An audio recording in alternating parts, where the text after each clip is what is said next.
learning game of the Great Awakening, because we're all waking up across the country.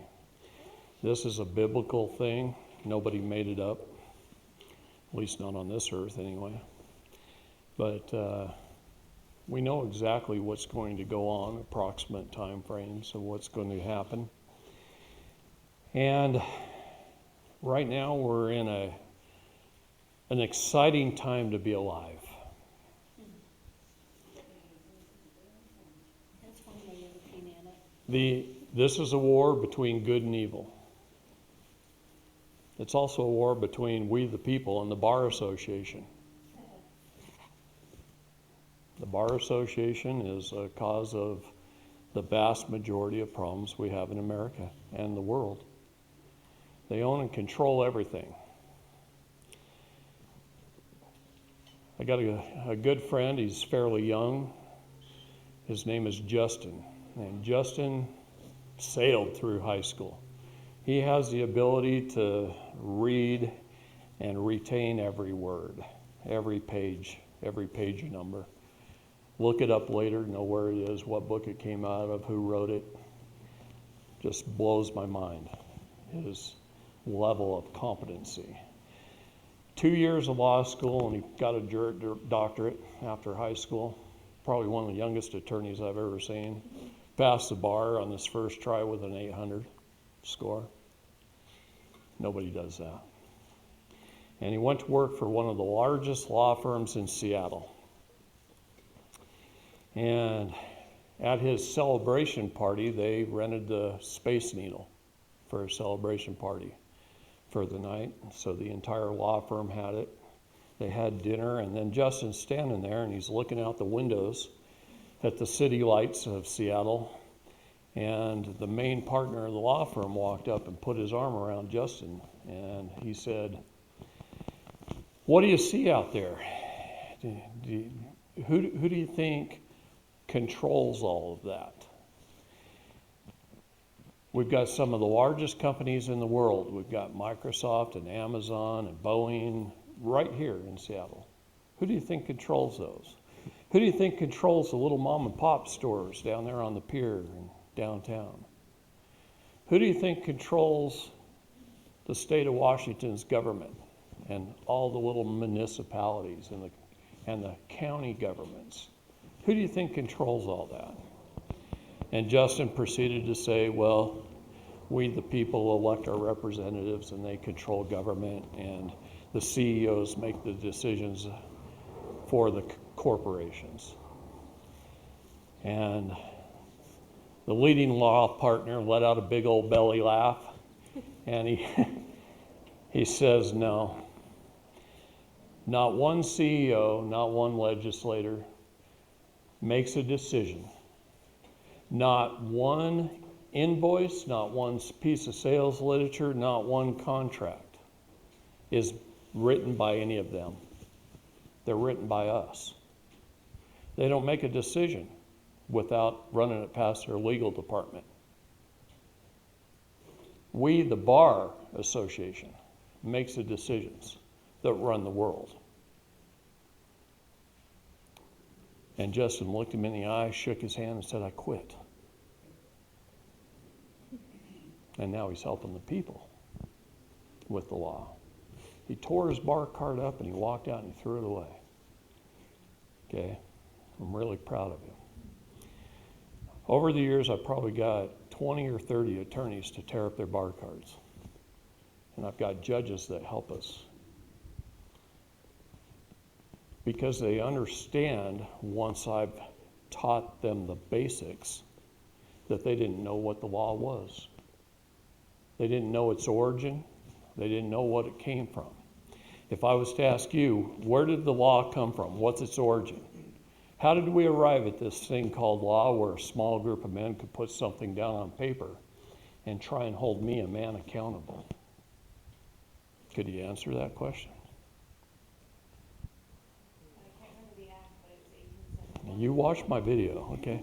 No, actually it wasn't. It was Genesis 1:26 through 28.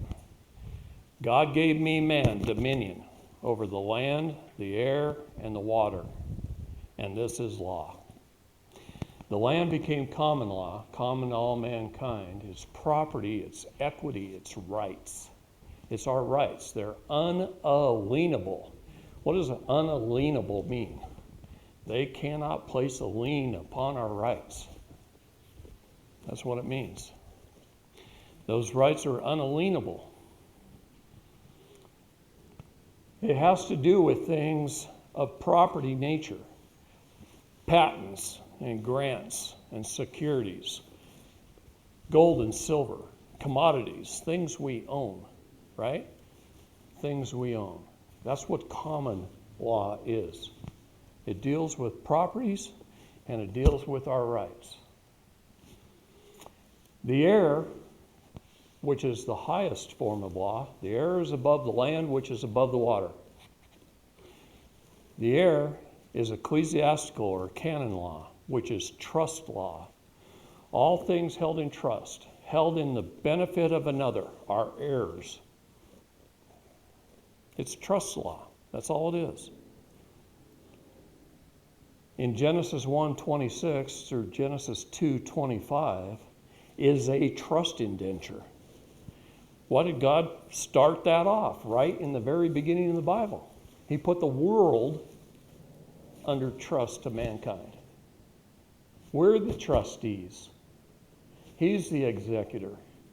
He placed it to us to manage for the benefit of our beneficiaries, our future heirs, for generations to come. Lives on in perpetuity forever.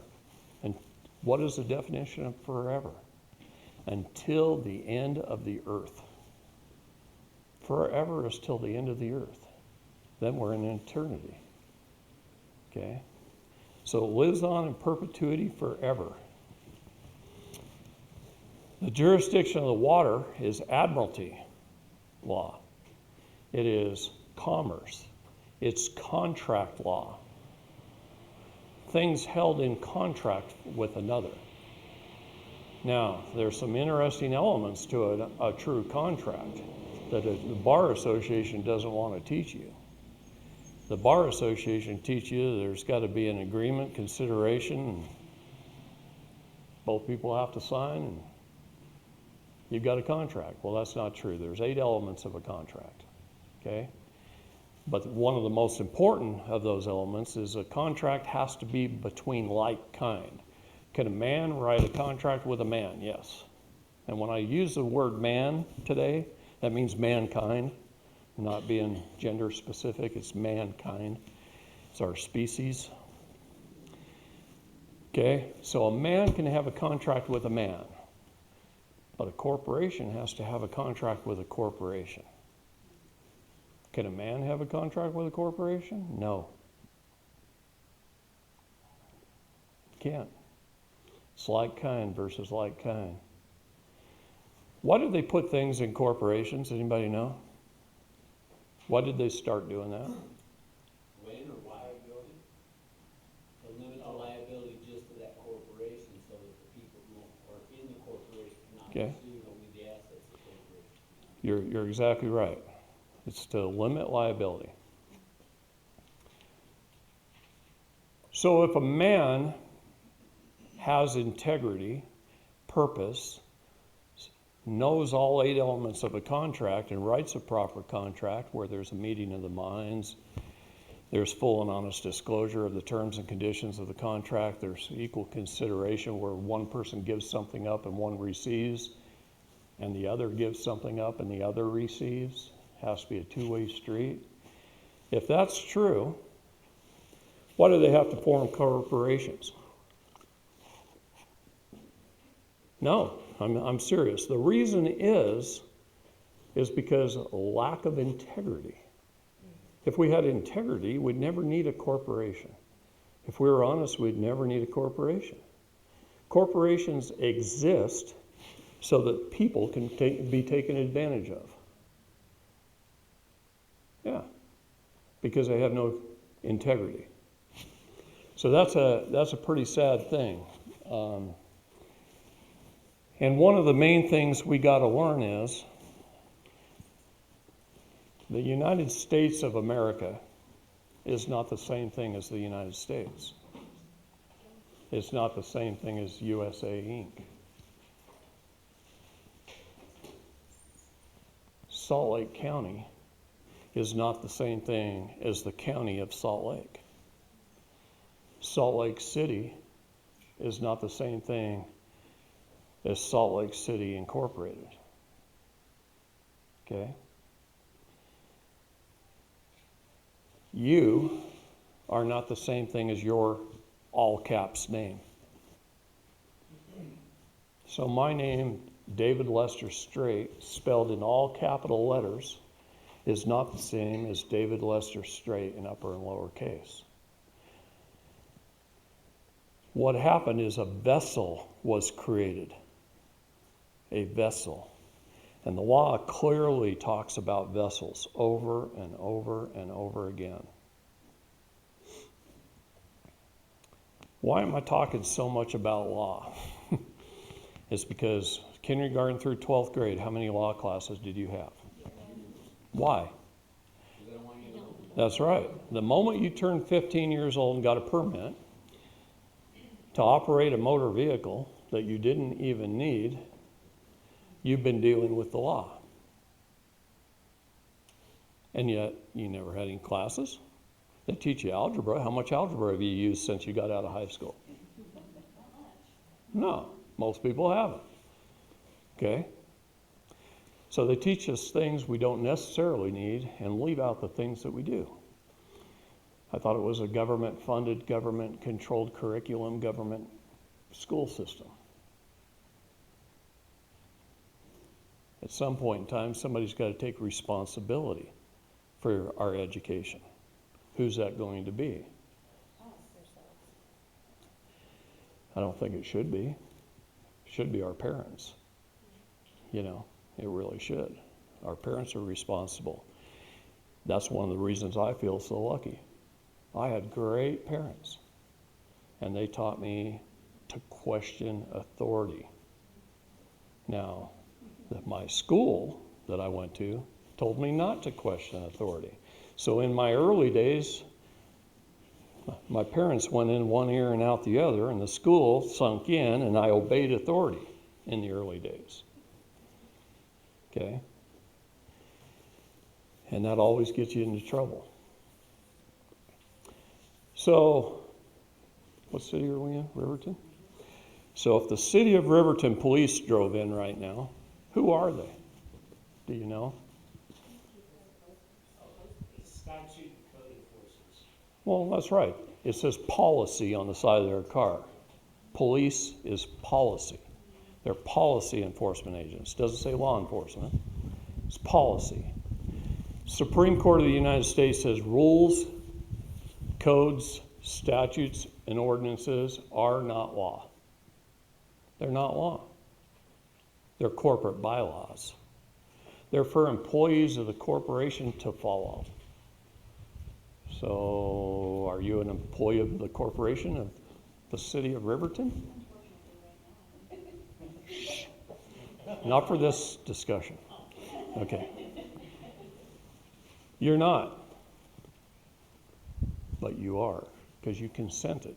And what I mean by that is, you volunteered and you call yourself. You self-determine. Your very first foundational cornerstone, unalienable right, is your right of self-determination. The church teaches it as free agency, right? That's the right to self-determine. What's right, what's wrong. So you self-determine that you're a citizen, a person, and a resident. And if you are, you need CPR because you're dead. You're a dead entity. You ever heard the term, all are equal in the law? Rich or poor, black or white, you all have equal standing, things like that. It's because you're all dead. What is an indictment? An indictment is a true bill. It says that right at the bottom of every indictment. It's a bill. It's an invoice. Did you bother to ask how much is the bill if you were indicted? No, nobody does. So you're brought up on charges. You don't pay the charges, you're asked to bond. If you don't pay the bond, your body is held as surety for the bond. Well, they collect from your Cesta QV trust that you don't even know you have. Do you understand those are all banking terms? So what is a court? Look up the word court in a legal dictionary. It says C bank, C post office. You look up the word judge, it says C banker, C postmaster. Everything is banking. Do you know you have a 72-hour right of rescission on everything? You get a ticket from a police officer and he gives you a ticket for speeding down the road, you can rescind that ticket within 72 hours. So I didn't ask, do we have any police officers in the room? Any attorneys? Any government agents? That's a shame. I wish you guys had some of those around because I'd love to debate them for just a little bit. So how do you do that right of rescission on a ticket? I take a red Sharpie and at a 45-degree angle. I write your offer to contract is not accepted while traveling in private in my private automobile. You operate under Title 18, Section 241 and 242 as a conspiracy to deprive me of my rights under the color of law. And I mail it back in. Even if it's speeding, no matter what. Here's some case law. Operation of a motor vehicle upon public streets and highways is not a mere privilege, but is a right or liberty protected by the guarantees of federal and state constitutions. The use of the highways for the purpose of travel and transportation is not a mere privilege, but a common and fundamental right of which the public and the individual cannot be rightfully deprived. No state government entity has the power to allow or deny passage upon the highways. Transporting his vehicles and personal property for either recreation or business, travel is not a privilege that can be permitted at will with forced insurances, registration, or licensing, but a common and fundamental right of liberty granted by the Constitution. Okay? Where can we find that? The use of the automobile, I got pages and pages and pages. I carry a folder in my pickup like this that is about that thick. And no cop can argue with it. It's got Supreme Court decisions, it's got case law, it's got everything. What is case law, by the way? Already determined cases. No, it's the opine, the opinion of a judge. It's somebody's opinion. You understand, no matter what side of the fence you're on, or what subject you're arguing about, you can find case law that supports your opinion. Okay? What do attorneys get taught in law school? Case law, case law, case law, case law. That's it. I've proved to attorneys before that they didn't learn the law in law school. See, there's three types of law. There's superior law, supreme law, and corporate bylaws. That's it. Supreme law is laws given to us by God. They're unalienable. Okay? They're the 10 Commandments and more. It's not just 10, guys. That's just the most important ones. Okay? They're unalienable. Supreme law, and the whole reason we have state and federal Supreme Courts, is our constitutions and our treaties. Those are supreme laws. The purpose of the Supreme Court is to see if a lower court decision conforms to the constitutions and treaties of the United States of America. That's their only job.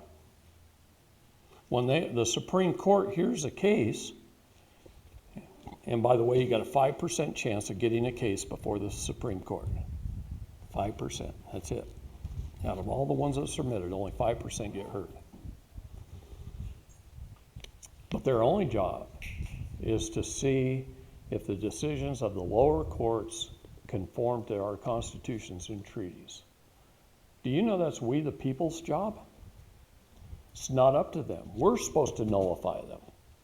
We're supposed to nullify them through our juries, and we're supposed to nullify them every time we get a letter in the mail that's addressed to our all caps name. When you get a letter in the mail, you have a 72-hour right to rescind. To correct the errors our public servants make, and to educate them so they don't do it again. That's your job. That's all of our jobs. And you know what we haven't done the last 100 years? We haven't corrected any of their errors. They make these tremendous, they call clerical errors, and we don't correct them. Then we acquiesce. Government operates through the consent of the governed. What does that mean? That means they presume something. See if you guys can see this. They presume something. They assume something. They get your tacit agreement that you're a citizen, person, and a resident, so you need CPR. And then they use hearsay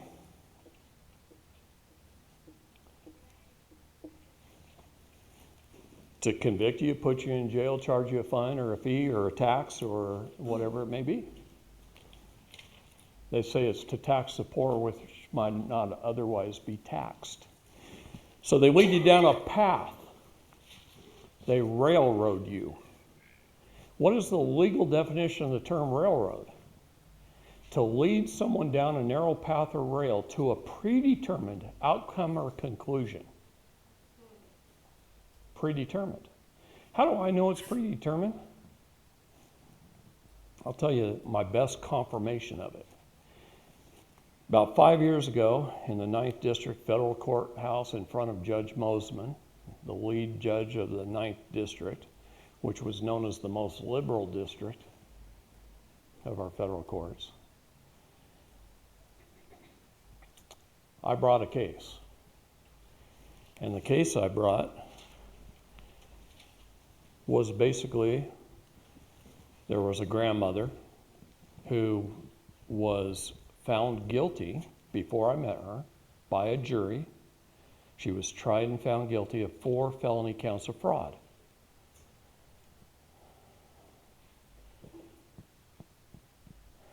She did nothing wrong. Nothing. But they spent 4 days in a trial railroading her and then gave her half a day to defend herself and denied all of her witnesses, denied all of her evidence. What's she going to do then? Don't you have a right to defend yourself?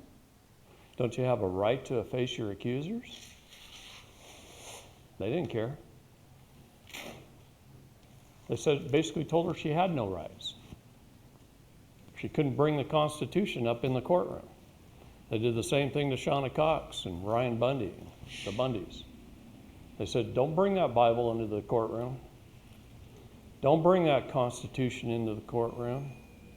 Why did they say that? No, it's because you're not a party to it. Did you know that?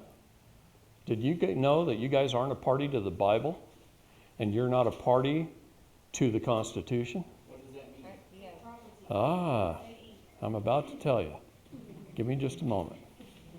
So let me finish with Judge Mosman for a minute.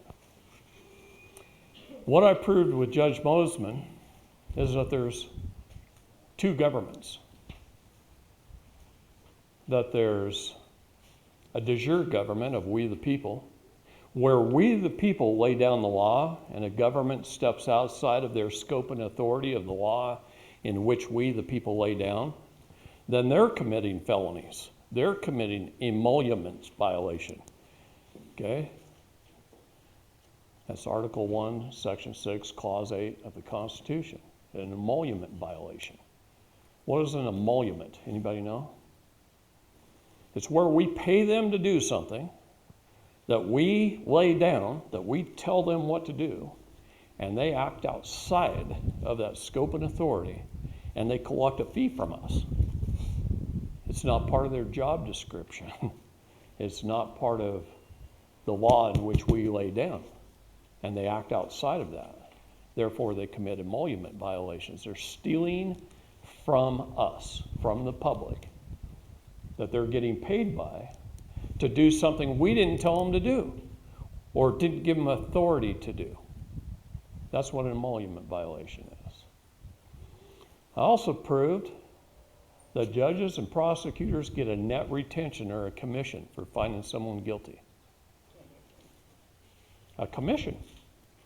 And I also proved that they share that with the defense attorney.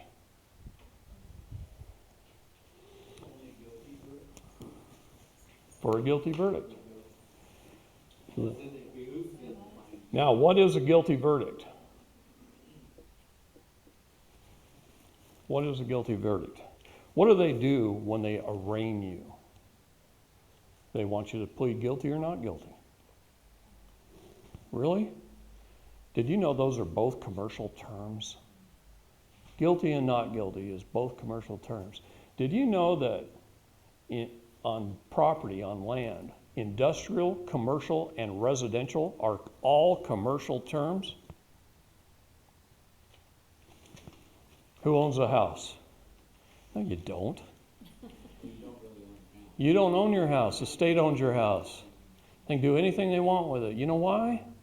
Because the county came along with a bunch of people who were compartmentalized legal idiots, and they stole your property on behalf of the state from you, and you didn't correct the errors, so therefore you acquiesced. I was telling you about Ken Cromer. His house was foreclosed on by the court. Kicked out of his house. He lived with somebody else. Through the mercy of someone else, him and his wife lived for 10 months somewhere else. And I got him back into his house. How did I do that? I helped him get his land back under the original land patent and accept the grant deed, and no government can deny that or kick you out of your home if you own your property. It's called a superior title. Superior title. How do you get your superior title? What's that? How do you get your superior title? Well, that's later on in the class. Okay? See, most people have a warranty deed. And a warranty deed is called an abstract of title. I used to own 20% of a title company, and I didn't know this when I owned it. Yeah. Had a real estate company, 2 mortgage companies, a building supply company, 3 development companies, a construction company with 96 employees. I had a specialty building supply company at one time. I was doing pretty well. And I didn't know all this. So they took it away from me. Took everything away from me. Sure. Sure. Did you know all mortgages in the United States are fraud? Every one of them. Every one is fraud. Did you know your mortgage was paid off? Your mortgage was paid off the moment you signed the mortgage application and they accepted it. You know who paid it off? You did. See, you're not a debtor, you're a creditor. You just don't know it. You don't know it. They want you to think you're a debtor and that you're indebted to them. Your signature paid off that loan immediately. And you don't know why, do you? Okay, I'm going to teach you guys why. I'm giving you, what I'm doing right here is it's called a tease. I'm teasing you with a lot of little things that we're going to cover later in depth. Okay? But I'm trying to wake you up right now. Wake you up to things you don't know. But you can go through this whole thing, and it's case law, Supreme case law, everything of why you don't need a driver's license to drive. Okay? Now, there are 3 cases where you do need a driver's license. When you're hauling passengers for hire. Are you an Uber driver, Lyft driver, a taxi driver, a bus driver? You need a driver's license. Are you hauling goods or services for interstate commerce? A truck driver, you need a driver's license. Are you a public servant in the performance of your public duties? A cop, a fireman, driving a fire truck, whatever. An ambulance driver. You need a driver's license. But if you're just getting up in the morning, leaving your house, going to the store, going to work, going to a movie, coming home, doing whatever it is you do, you're in your private business affairs. You don't need a driver's license. That's what. What about a title? You don't own your car. You don't own a car. No, you don't. You have a certificate of title. You don't own your car either. The state owns it. See, here's the thing. All right, let's tell you a little story. I happen to like Chevy crew cab, long bed, Duramax diesel trucks because I like farming and ranching. Okay? Yeah. If I walk into a Chevy dealership, it's called an automobile dealership, right? It's not called a motor vehicle dealership because it's not a motor vehicle when they sell it to you. It only becomes a motor vehicle when you title, license, and register it. Before that, it's an automobile. It's private. Who was our first car insurance company in the United States? It was called Travelers Insurance. It was designed for travelers. That's what we are. We're travelers. We travel from point A to point B in our private business affairs 99% of the time. Okay? You walk into an automobile dealership, if I laid out $75,000 cash for a brand new crew cab Duramax diesel pickup, and they might be 80 by now. At that moment in time, I own that truck.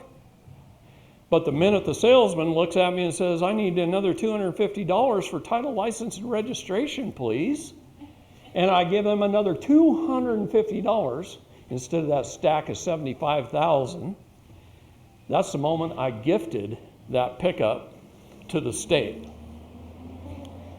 So what I do is I look at them and I say, no, that's not necessary. I'm going to export it to a foreign country. And then when I get in and I turn the key and I drive it off of their lot, I'm driving it out of the state of Oregon into Oregon.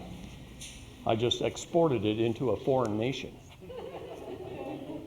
Yeah, manufacturer's statement of origin is in that little envelope that comes with your truck.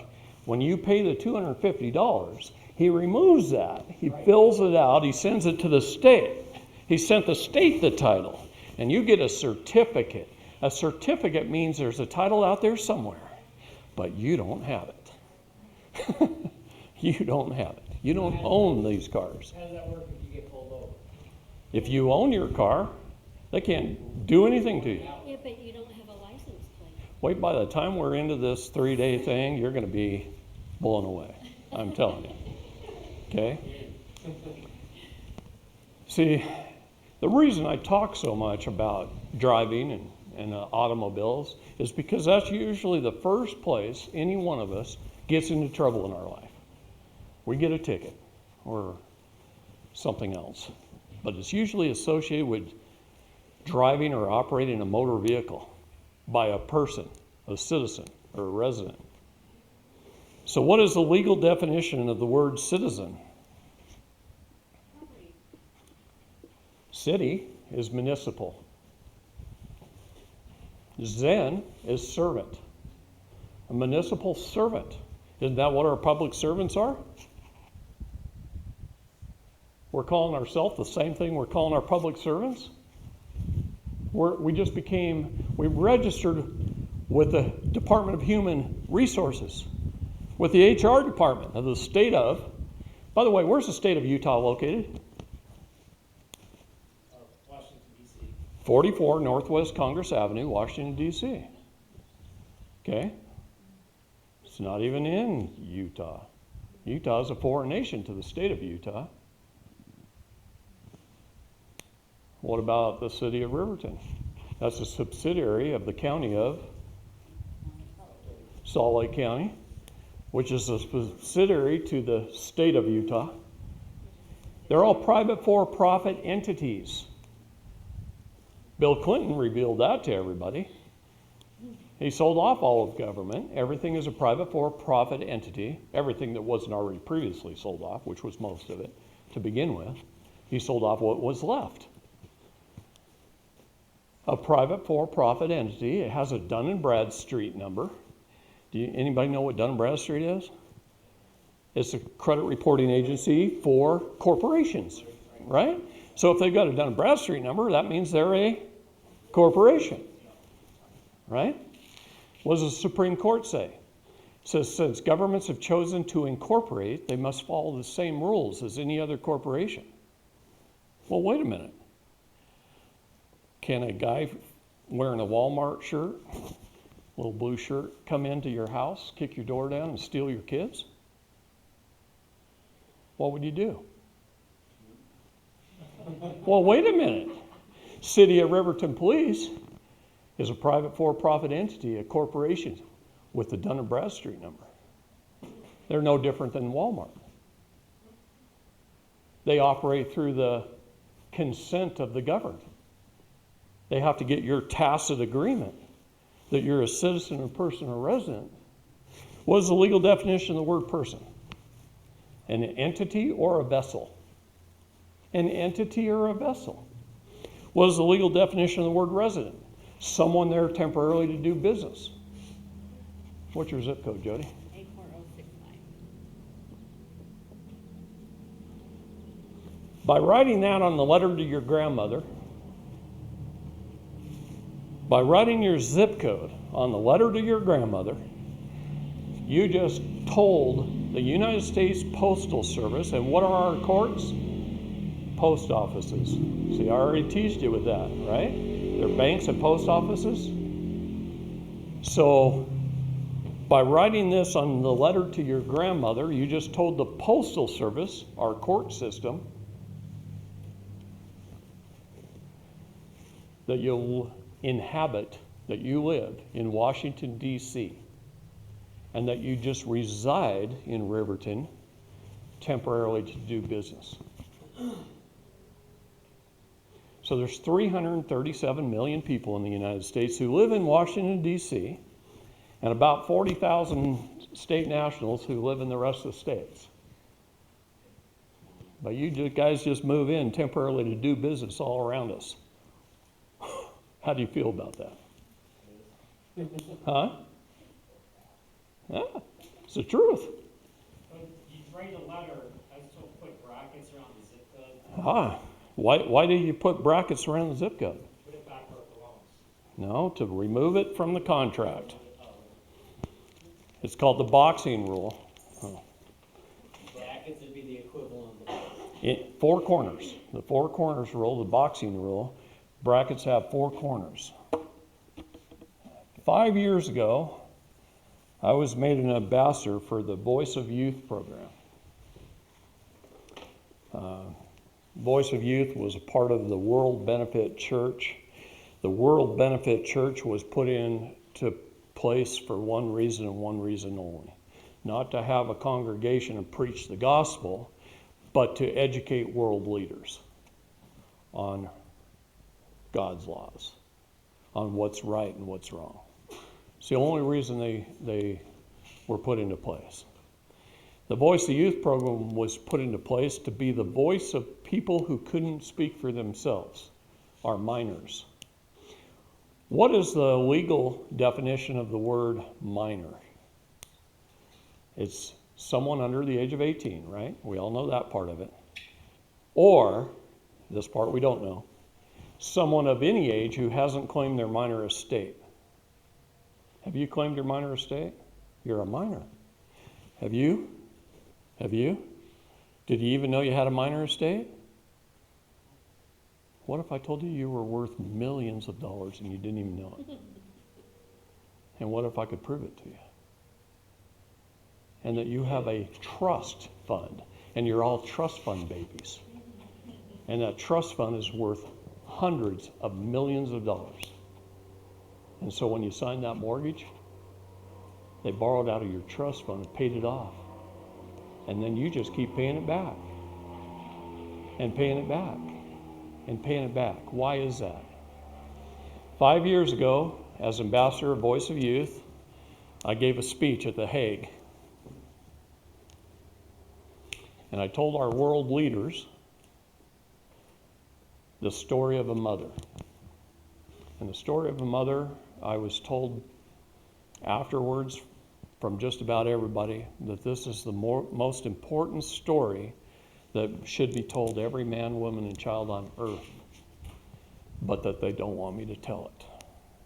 You never tell me not to do something that's right, because then I'm going to tell it over and over and over again. Okay?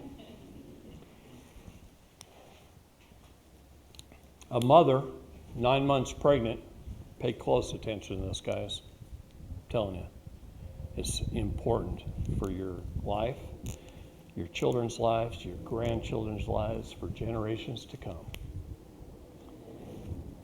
But a mother, 9 months pregnant, walks into a foundling hospital.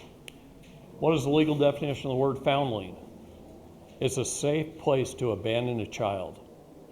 Did you know all churches, all hospitals, all police stations, and all fire stations in the United States are designated as foundling by Congress?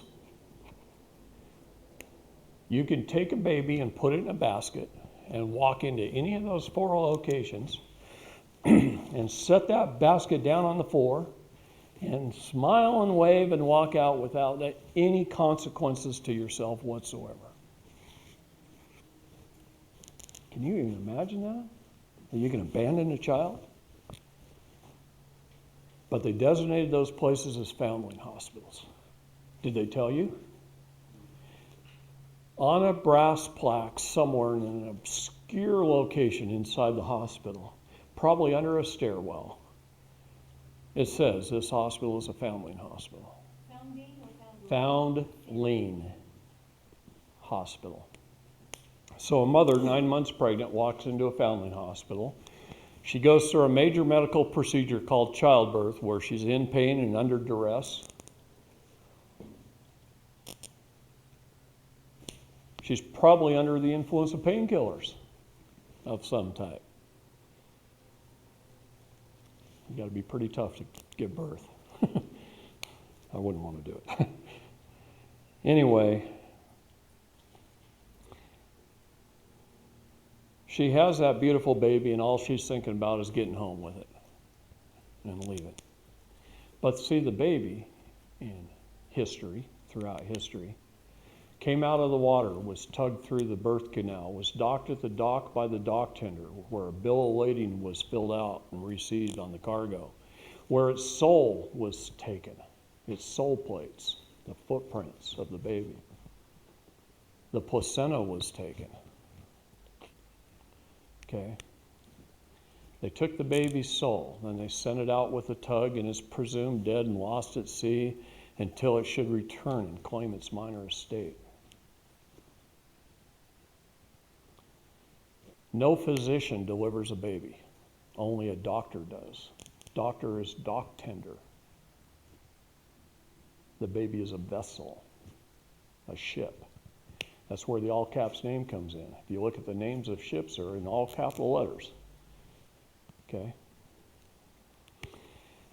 No one disclosed the terms and conditions of the contract, yet you were handed a stack of papers to fill out, and you were only told, and this was right out of the nurse's manual, this is just to register your baby with the state and to give it a name.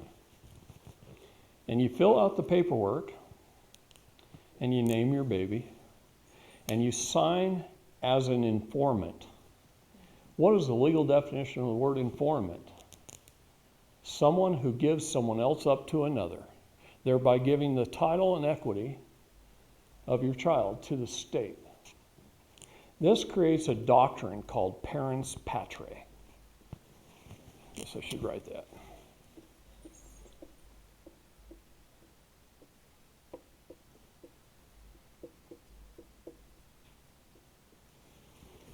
It's Latin for state is your parent. State is the parent. Creates a doctrine of parens patriae. Through this doctrine, that's how they have control over you. And through your consent of being a citizen, a person, a resident. 3 things you never want to be. I hope that chair's not too comfortable. I don't want to see you doing that now. All right, I'll throw something at you. Anyway, the doctrine of parens patriae. So, no terms and conditions of the sales contract were given. No full and honest disclosure of the contract. No two wedding signatures. No one there was securities licensed, insurance licensed. No prospectus was given. If you go to your stockbroker and you want to invest in a corporation, he is required by law to give you a prospectus, right? And you weren't given one. What I'm trying to teach you here is it was all done through fraud without any full and honest disclosure of the contract. You were licensed, bonded, insured. Your vessel was created. Assessed a QV trust was created.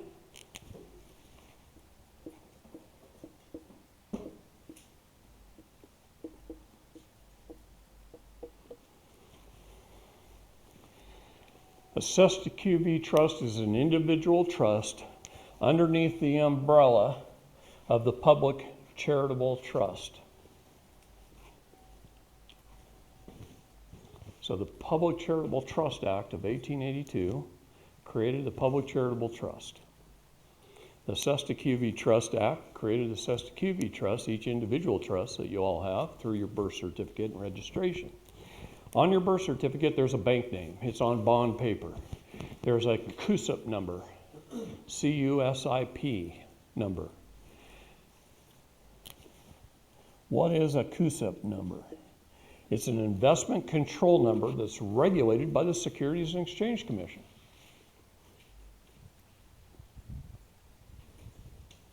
If you were born between 1933 and 1975, you were bonded for $630,000 and insured for $1 million. If you were born after 1975, you were bonded for $1 million and insured for $2 million. Now, wait a minute. Wait a minute. That's just the initial investment. It's the initial upfront investment. You were a few days old, right? So like me, I was born on April 20th, on 4/20. Nice. I knew there would be one in the crowd. And my vessel was created on 5/3. 2 different dates, 2 different events. My vessel was born on May the 3rd. I was born on April 20th. For that period of time, I was a state national.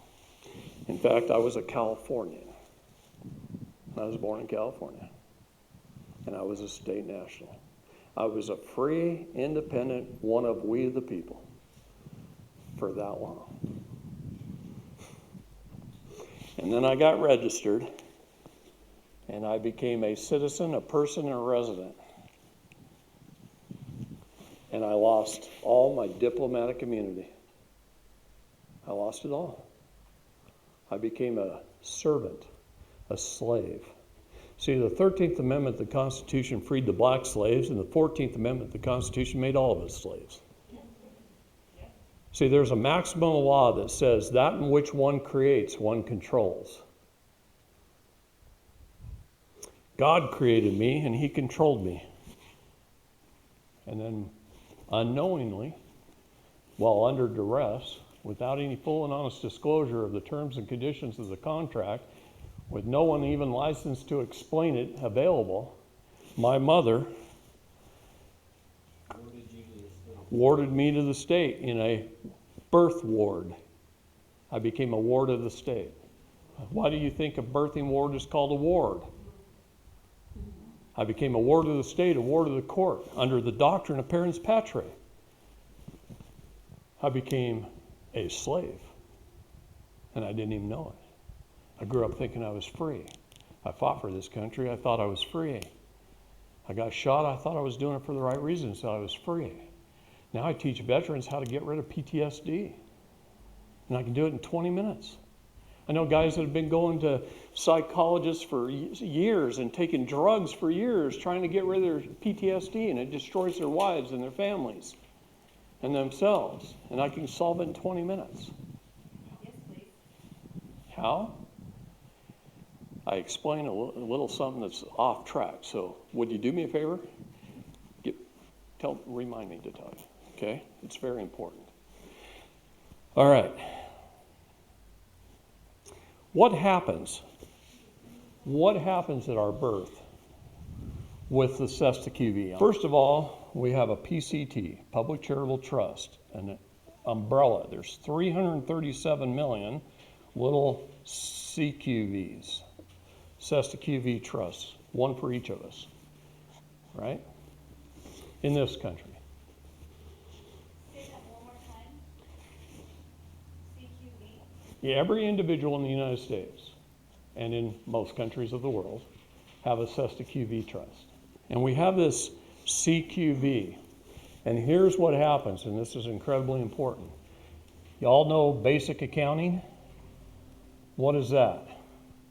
It's a balance sheet, right? A balance sheet. It's got debits and credits. You guys have been thinking you're the debtor. They keep telling us that, right? We're in debt. We're a debtor. We owe money on credit cards. We owe money on our houses. We owe money on everything. What happens at birth, though, and I'm just going to use the figures from 75 to now because it's round numbers.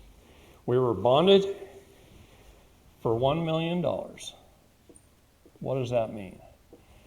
That means the bank went to the International Monetary Fund, and the bank, on behalf of the public under your CUSIP number, borrowed from the International Monetary Fund $1 million in ones, fives, tens, 20s, 50s, hundreds, and they threw it out there into the general public. They distributed that $1 million to the bank for every person who's born. That's what they do. On the credit side, $1 million worth of United States Treasury bonds are issued, and they're sold. They're hypothecated. They are bundled, and they are sold on the stock exchange. And if we wanted to, I could pull up a website if we had internet access, and I could put in one of your CUSIP numbers, and I could show you the companies that are buying and selling you today. You have more than one CUSIP number, by the way. As we increase in value, I'll just put it that way, as we get better in our life, the more we join the military or get more college degrees, we get more and more CUSIP numbers. You are the credit. You are the creditor.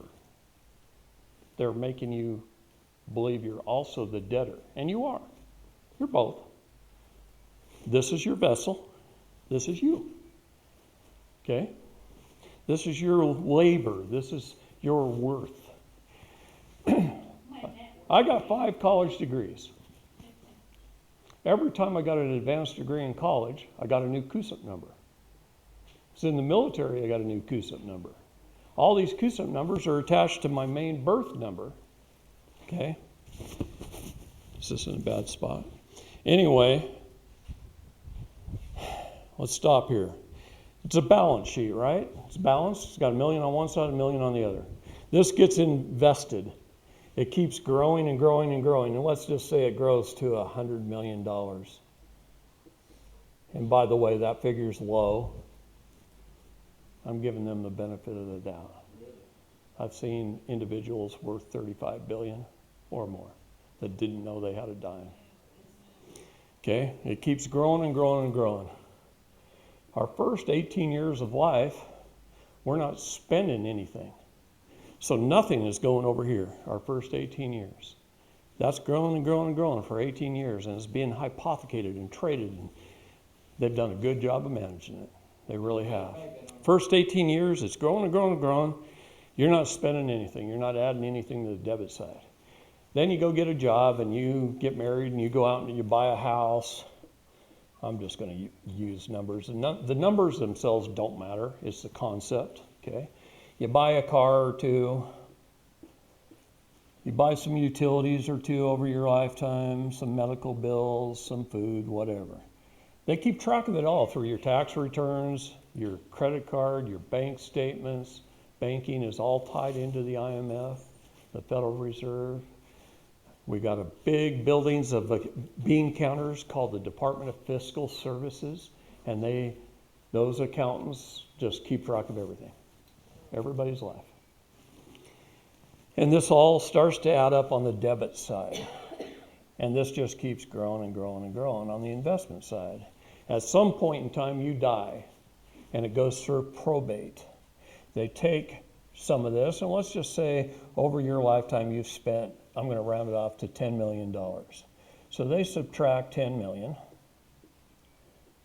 out of your investment, and they pay off all this, and it becomes a zero balance. They even pay back the initial loan to the International Monetary Fund, plus interest.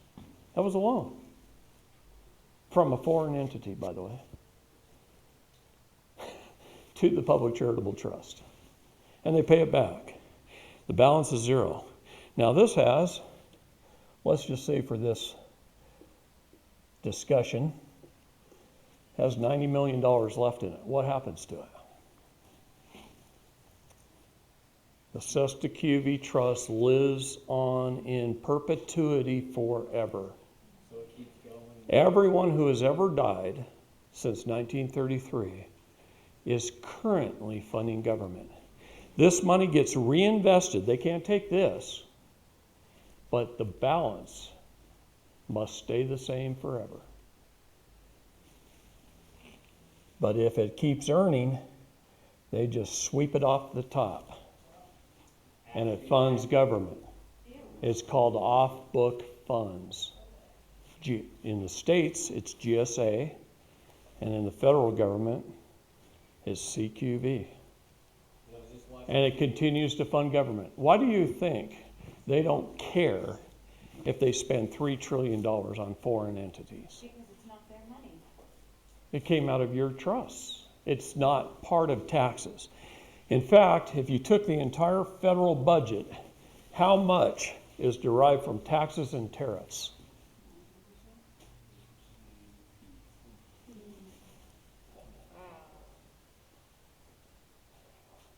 If you call up the Department of Fiscal Services and you send a FOIA request, and you ask them, who is the largest contributor to the federal budget? The Department of Justice, to the tune of $1 trillion a day, is taken out of our Sesta QV trusts or our court systems every day. $1 trillion. That's more in 25 days than our entire gross domestic product in a year. In 25 days. They don't have to disclose the CQV.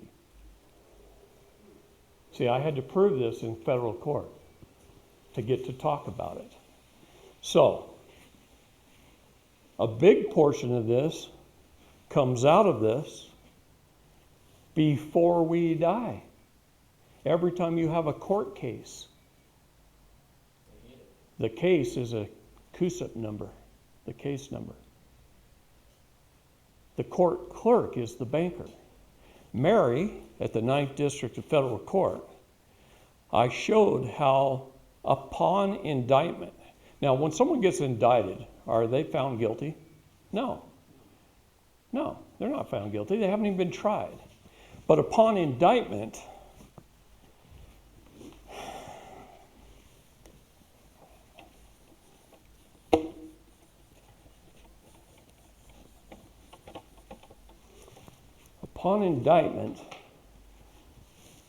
Mary filled out the SF 273 form with the Department of Fiscal Services, which is called a bid bond form. She told the Department of Fiscal Services with this form to begin liquidation of this person's account, because we're going to need some of it.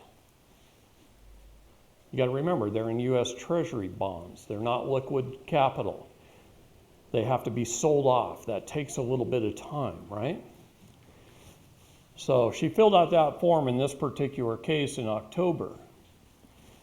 The trial was set for January didn't happen until April. Upon the day of the trial, the exact day of the trial, Mary filled out the SF 274 form with the Department of Fiscal Services, which is called a performance bond, telling the Department of Fiscal Services that this person has been found guilty and they will have to perform. That's what a performance bond is. It's notifying someone that you're going to have to perform. Okay? This was supposed to take place July 13th. I pushed it to August 30th. Mary filled out the SF 275 form, which is the payment form. It's no different than a wire transfer order. It would have told the Department of Fiscal Services to wire transfer that money to the court. Now, what money am I talking about? Who determines the amount of it? The penal sum. So, an indictment is a bill, true bill. If you don't pay the bill, you're brought up on charges. You're tried for those charges. This particular case, the woman, the grandmother, had 4 felony counts of fraud. Each count had a penal sum of $2 million. That's $8 million total. In addition to that $8 million, the judge was going to receive $95,000 in what they call net retention, and the prosecutor $50,000 per count. 4 counts. Oh no, because they share that with the defense attorney that she had, that she paid $27,000 out of her pocket to represent her. So what is the legal definition of the word attorney? Anybody know? Not the ones that watched my class. Got to watch him. An actor to a turn. The legal definition of the word actor is someone who gets up on stage and lies convincingly enough to make you believe in the character and the plot. Therefore, a liar. What is to a turn? To steal from one and turn over to another. So by the very definition of their profession, they're liars and thieves. See, God only warned us about 4 professions in the Bible. Do you know what they were? Bankers, attorneys, doctors, and organized religion. Why did he warn us about organized religion? Joseph Smith warned the Mormon church about organized religion. He said that someday in the future it would be corrupted by men. He said that. In fact, he says, I doubt it will last 75 to 100 years. And he was right. How many people are not brought up LDS in this room? Just a couple, okay? That's all right. I'm going to talk to you about the church.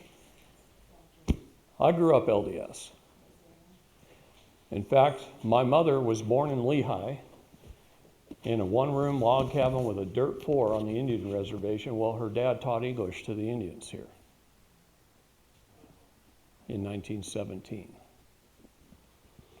My dad, in the 50s, right after he got out of the war in World War II, he was on a Navy in the USS Texas, he ran the church welfare ranches.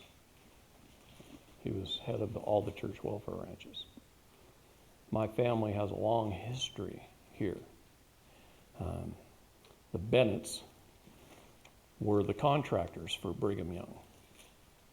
they built Brigham Young's house. David Bennett's name is on the church at Bear Lake.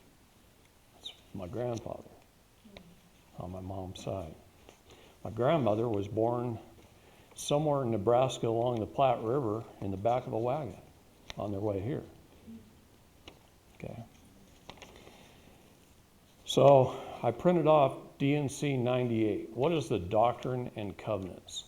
Doctrine is the laws the church is to live by. Covenant is a promise to live by those laws. That's why it's called a doctrine and a covenant.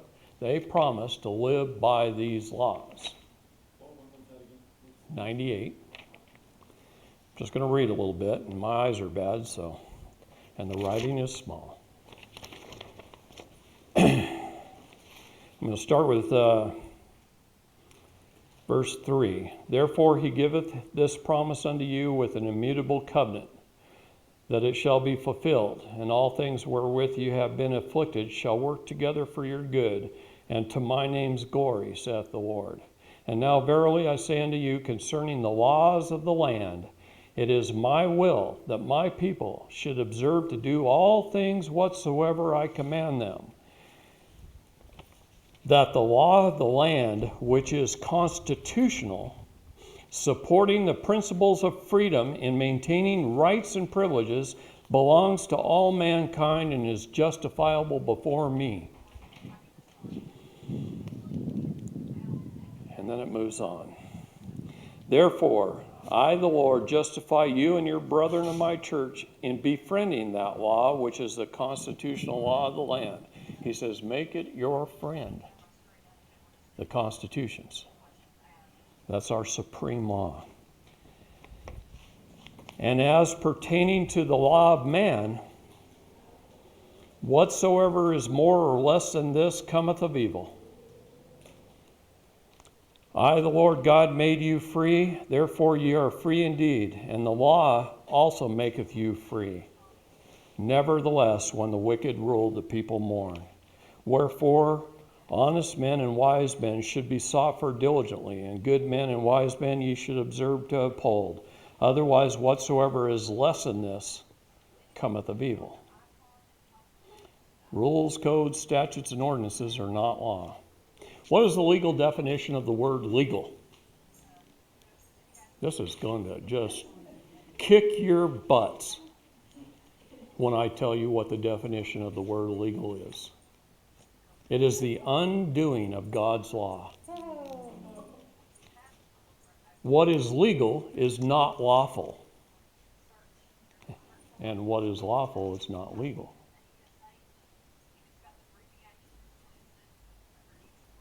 Let that sink in for just a second. What is legal is the undoing of God's laws. All throughout the Bible, God taught us a lot of things, and I studied the Bible very, very well for a lot of years. And I went to every religion on earth that I could go to. I've been to China. I've sat with the Buddhists. I've been all over this world. When I was in intelligence with the government, when they had something that dealt with religion, they sent me. They sent me into the basement of the Vatican with a group of people to look at the lost scrolls. And we brought out, the United States government brought out of the basement the Maccabees, Esther, the Wisdom of Solomon, many books of the Bible that weren't in the Bible. Okay? And there's many more down there. Many more. The Catholic Church suppressed us like you wouldn't believe. They kept so many things hidden from us. There are books of the Bible that reveal exactly what is happening in this world today. And we recorded it. And we know what it is. And anyway, I'll go into some more off camera. But what I'm trying to tell you, I quit going to church 20 years ago. Doesn't mean I don't believe in the basic core teachings of this church. I do. I think they're the best family-oriented, most common sense church on the face of the planet. But I also know, just like Joseph Smith knew, that men would corrupt it at the highest levels. And all you have to do is ask yourself, who of the prophet and the 12 apostles are lawyers? Oh, yeah. That's all you have to ask. Okay? When I gave that talk in church, I was removed from the stand, hauled to the bishop's office, talked to, and I never went back. Okay? They wanted you to keep That's right. That's right. Tell an attorney that statutes aren't law, that what's legal is the undoing of God's laws. He never learned that in law school. So they base everything on a penal sum. No matter what crime it is you have, it's commercial. All crimes are commercial. So they get paid a net retention. Our Department of Justice collects the majority of our federal budget through our CUSIP numbers out of our Sesta QV Trust. And they collect a great deal of that while we're still alive, every time we go to court. In the state courts, it's called the GSA program. The federal court clerks, if you look at Portland, Oregon's building that pretty much Antifa destroyed, the federal courthouse in Portland, but it's a 5-story building with 2 more stories below ground. Okay? Judge Mosman, he's no longer there, but he had the top 4, him and his aides. U.S. Marshal Service has the bottom 4 down in the basement. That's the marshals. Then there's 2 more floors of judges and courtrooms, 2 floors. All the rest of this building are court clerks. Court clerks. Why do they need hundreds? I mean, they're in cubicles. Why do they need? This building covers an entire city block. It's a big building. Why do they need so many court clerks? They're bank tellers. Mary, the head court clerk, Mary, runs all the tellers. She's the bank president. She handles all the bonds. The federal courts buy all the state bonds. So everything that happens in the 9th District, which is California, Nevada, Oregon, Washington, Idaho, Montana, anything that happens in any of those state courts under the GSAs, the federal government buys them. The federal court buys them from the states. That's what funds the states. And then they collect out of our trusts through the Department of Fiscal Services. So those people are sitting there in their cubicles, typing on the computer, and they're filling out the SF 273, 274, and 275 forms all day long. Yeah, it's a bank. So when these blue and white lights come on behind you, and you got that policy enforcement revenue collection agent behind you, who the Supreme Court says has no obligation to protect you. No, it's not their duty. It is not the police officer's duty to protect you.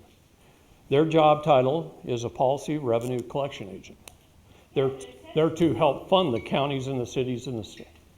They presume you're a citizen, a person, or resident. Your status. This is called status. Anybody know what status is? Did you know there was more than one? Jeez, they just didn't want you to know this crap, do they? See, in Title 8, Section 1101 of the United States Code, it says definitions of statuses. These are the definitions of status that the United States government accepts, right? You can be a U.S. citizen or a U.S. national or a state citizen or a state national or a variety of other things that they accept. But what are you taught? just to be the one that they have control over. Isn't that crazy? It is status. They presume your status. This government works off of unrebutted presumption. Unrebutted presumption. They steal your house by making a lot of clerical errors and you don't correct them and you acquiesce. You just pay the bills. And you don't correct those errors. And they stole it from you on behalf of the state. They steal your car when you go to the dealership and buy one by making a statement with the clerical errors that you fill out, you sign, you consent to, and then they stole your car. And you didn't even know it. You come home, you tell your family, look at my new car! Smell good? Got that new car smell? So nice? It's the states. You don't have the MSO or the MCO. Now, they assume you did something wrong. You did 70 and a 55. Doesn't matter what it is. They assume you did something wrong. They get your tacit agreement of you being a citizen, a person, a resident. And then they get up on stand and they lie. And your attorney sits there and says, shh, don't say anything. We'll get our chance later. And then the hammer gets dropped, and every lie that they said became truth and fact upon the record. You acquiesced to it. And your attorney knew that. He knows he's supposed to object to everything they say. And he sat there and he was quiet. And he told you not to speak because you can't. They can't hear you anyway. You know a judge can't hear you in court? No, they summons you into court. What is a summons? It's a seance. They're wearing black robes. This is a satanic ritual. They summon you into court, a seance, calling the dead into court. And there's two ways for you to appear in court. There's only two. It's in the law. There's general appearance. That's where you just show up generally and you accept jurisdiction by just showing up. I get your tacit agreement of you being a citizen, person, or resident. You just show up. They call the dead into court, and there you are. They call out your all caps name, and you don't say, no, that's not me, Your Honor. That's my vessel. I take ownership of that vessel. I claim the minor estate. You don't say any of that. First words out of your mouth in a courtroom should be what? Okay, I'm sitting down in the back row. Judge walks in. Bailiff says, all rise. I lean back on my chair and I put my feet up. I sure ain't going to stand when he walks in. That's giving him jurisdiction. When an employee walks into the room, does this boss stand? No. He's my public servant. I have to take control of the court immediately. If you stand, you're the employee, he's the boss. He's getting your tacit agreement. You're turning over jurisdiction to him. Were you in Logan at Cody's deal where we had about 60 people there? Okay, we had about 60 people in Cody Smith's court case in Logan, Utah. And I met with everybody before we went. And I told them, not only do not stand when the judge walks in, but I want you to make a concerted effort to lean back and put your feet up. And they did. There was only one reporter on the other side that stood up. Nobody else did. And then in one voice, when they started running over the top of Cody, we all said, let him speak, in one voice. And Cody got to speak. The entire court changed.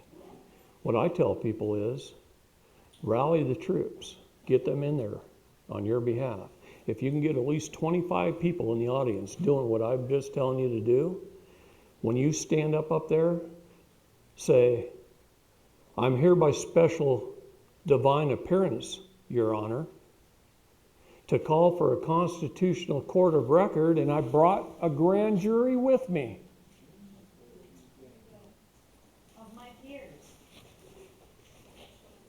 What is the definition of peers? Like-minded individuals. No, here's one that's really got screwed up by our bar association.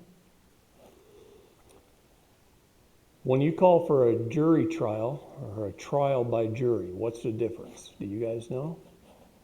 Always call for a trial by jury. Why call for a trial by jury?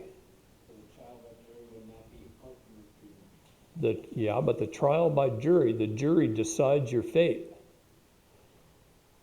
A jury trial, the judge can override the jury's decision and do whatever he wants. And they will try and force you into a jury trial.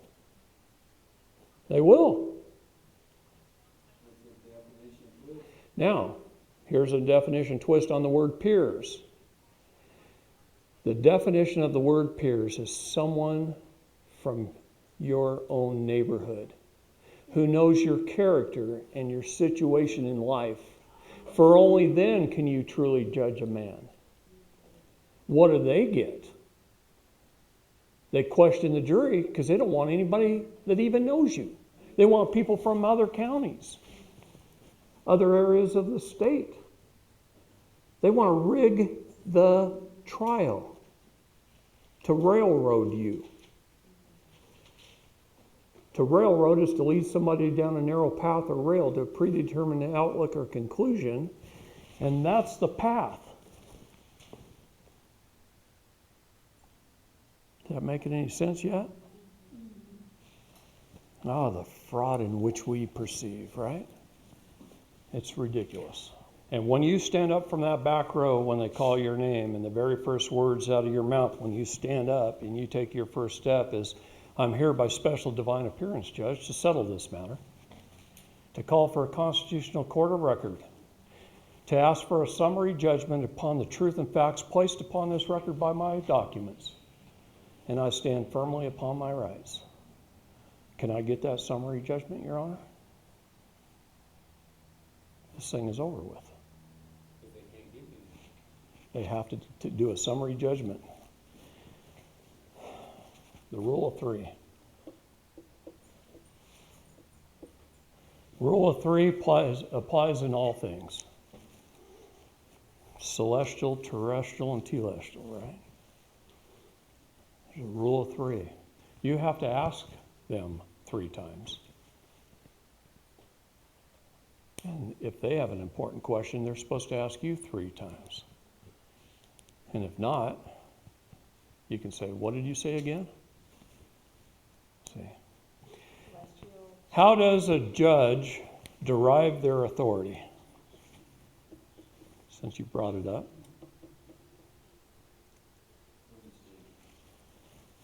Number 1, from his oath of office, can't write,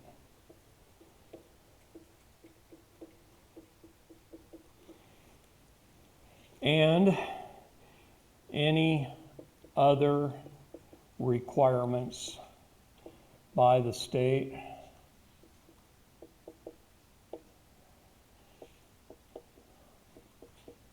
to hold office. His oath and any other requirements by the state to hold office. That's how he derives his authority.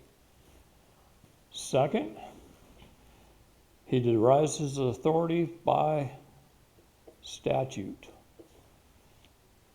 What did I say a minute ago?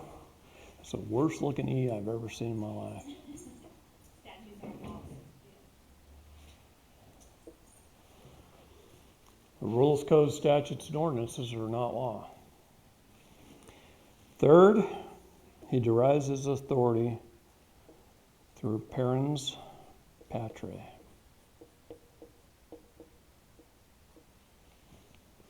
See, my first 3 questions, the very first document I submit, if we have to go to court, is a notice of appearance. A notice of appearance.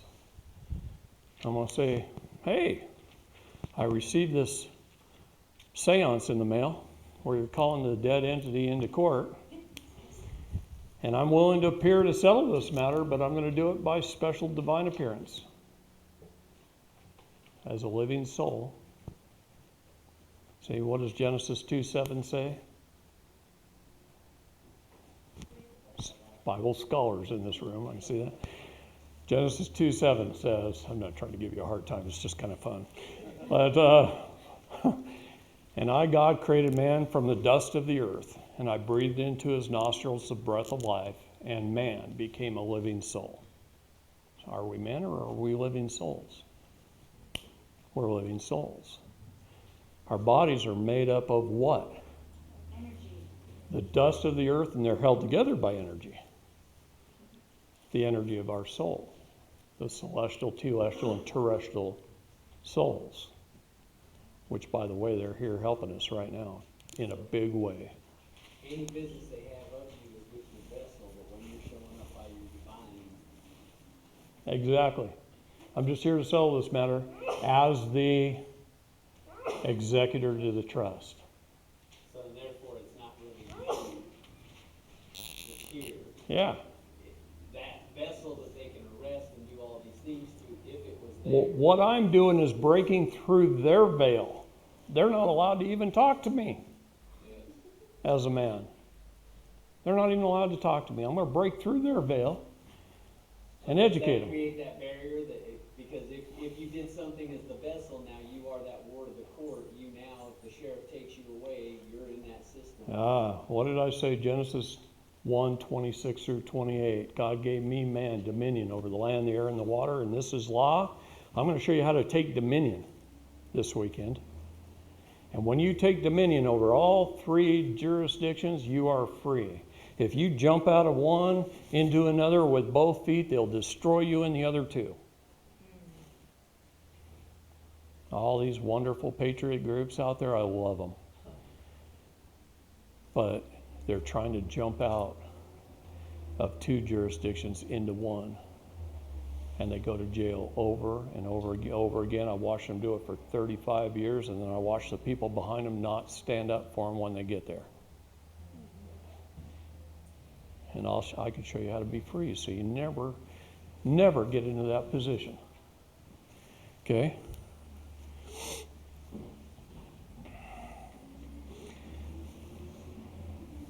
That's probably a good time. So I formed 3 questions out of this to the judge in my notice of a special appearance. I say, Judge, or Your Honor, do you claim to derive your authority over me based upon your oath of office and any other requirement of the state? Yes or no?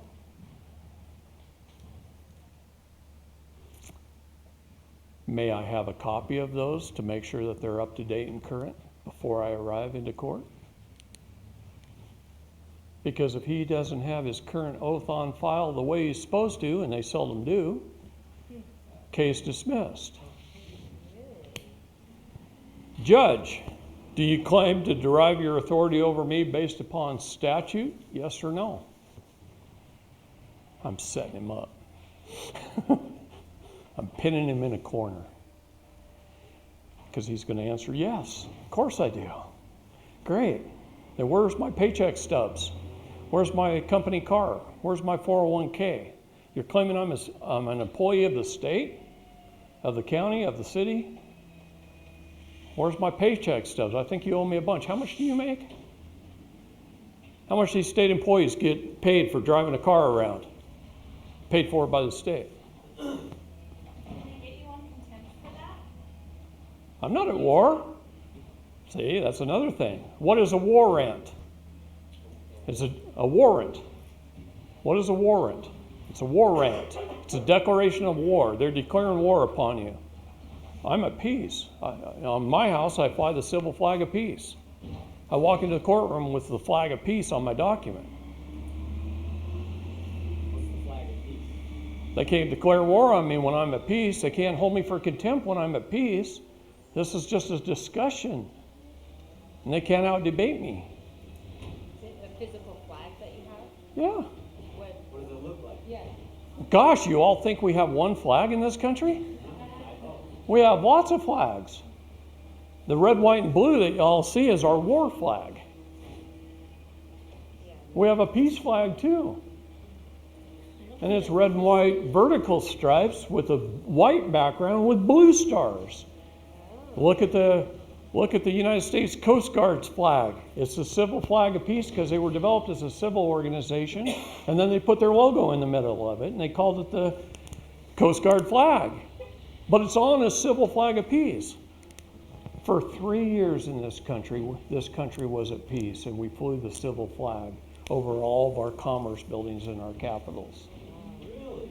3 years. When were those? A long time ago, brother. We have been at war Ever since. since I've been a kid. Especially since rotten Lincoln. Stinking Lincoln. Communist. Follower of Karl Marx. Failed 5 times to run as president because nobody wanted him. Wasn't until the big bankers of Boston, New York, Chicago, and Philadelphia got behind him and put $7 million in his campaign that he finally won. And then he couldn't be president of the de jure United States of America, so he bankrupted and formed Delaware Corporation. And he made him put the Grand Army of the Republic in charge of the United States. And then he made himself commander-in-chief. And that's why every president since has been sworn in as commander-in-chief as well as the president of the corporation. President Trump is the first man that restored the republic by executive order. In fact, June 22nd of 2019, in the Rose Garden, he gave me that hat. One more reason why they're against it. Explain that again. And he told me, I restored the republic and now it's up to you. And if you look at all his executive orders, I don't care whether you're a Trump fan or not, but if you're not, you will be by the end of this weekend.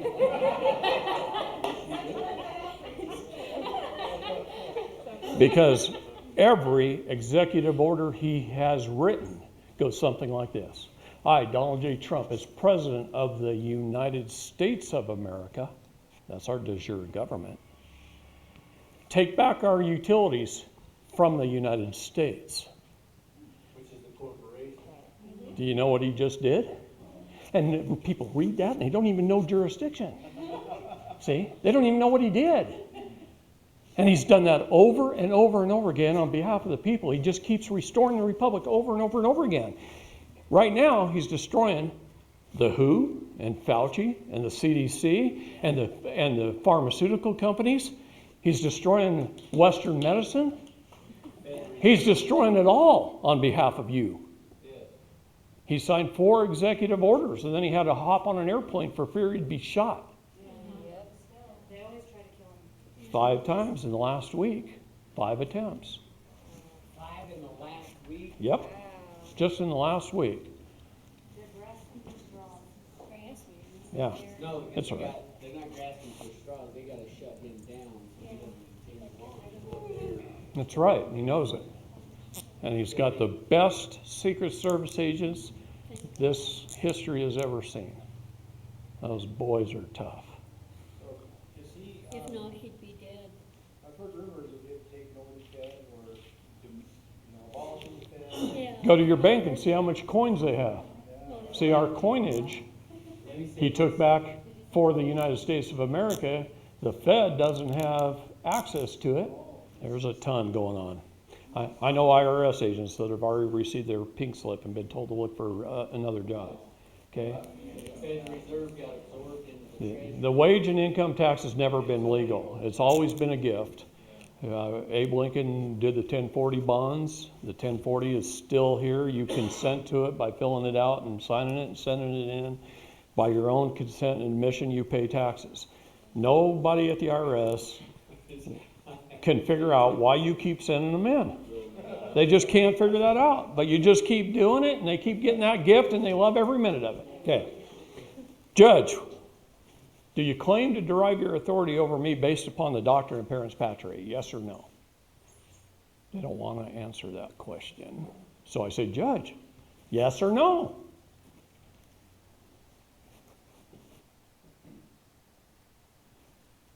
Judge, I need an answer to that question. Yes or no? You don't want them to get away with shit. Okay? They're your public servants. Take control of the courtroom. Because he's gonna assert that he doesn't have to answer to you. Yeah, he absolutely does. He absolutely does. He lost all immunity. He tries to take back command of that court because. Look, you know, I'm the only state in the United States I've never been in is West Virginia. Do you know I helped remove the entire Supreme Court of West Virginia off the bench a couple of years ago? It was in all the papers. I've never even been in that state. But they were doing a lot of people harm. So we got them off the bench. They lose their immunity when they step outside of the scope and authority of the law in which we, the people, lay down. The minute they step outside of that scope and authority, they lost their immunity. Which is all the As long as they're operating inside that, they're immune. We can't touch them. We can't sue them. But if we can prove, all the laws they create. okay, this is the most important question. You got to get them to answer. These three questions, you get them to answer. Judge, do you claim to derive your authority over me based upon your oath of office, statute, parens patriae? You got to get them to answer it. Once you do, you can destroy the case with those three questions. Because if I'm not a citizen, person, or resident, they have no authority over me as statute. I have limited diplomatic immunity. Do you need to ask each of those Hmm? questions? Limited diplomatic immunity? That means if I don't kill someone, or rape someone, or injure another human being, I am immune from any statute. The only thing I can be held accountable of is harming someone else. Love thy neighbor, do no harm. That's our motto, okay? We're at peace. We love thy neighbor and do no harm. Does being at peace mean we can't shoot them in the head when they try and steal our kids? No, it does not. You are protecting your property. That's right. In fact, most states have the eminent domain, our castle laws. Our home is our castle, okay? Now, should we give them fair warning? Yes, we should. That's what no trespassing signs are for. That's why you don't open your door. You don't step out on the threshold to talk to them. You hand them a little warning notice through the door while it's still chained, and you close the door and you lock it behind you. And then they get to read. And if you wrote that notice properly, they'll get in their car and they'll drive off and they won't come see you again. Three very, very important questions, and sometimes you must ask it 3 times. So if they refuse, you say, all right, Your Honor, I've asked you 3 times. You've refused to answer. This case is now dismissed without prejudice, and you walk out the door. And don't look back. So you do all this as you start walking up?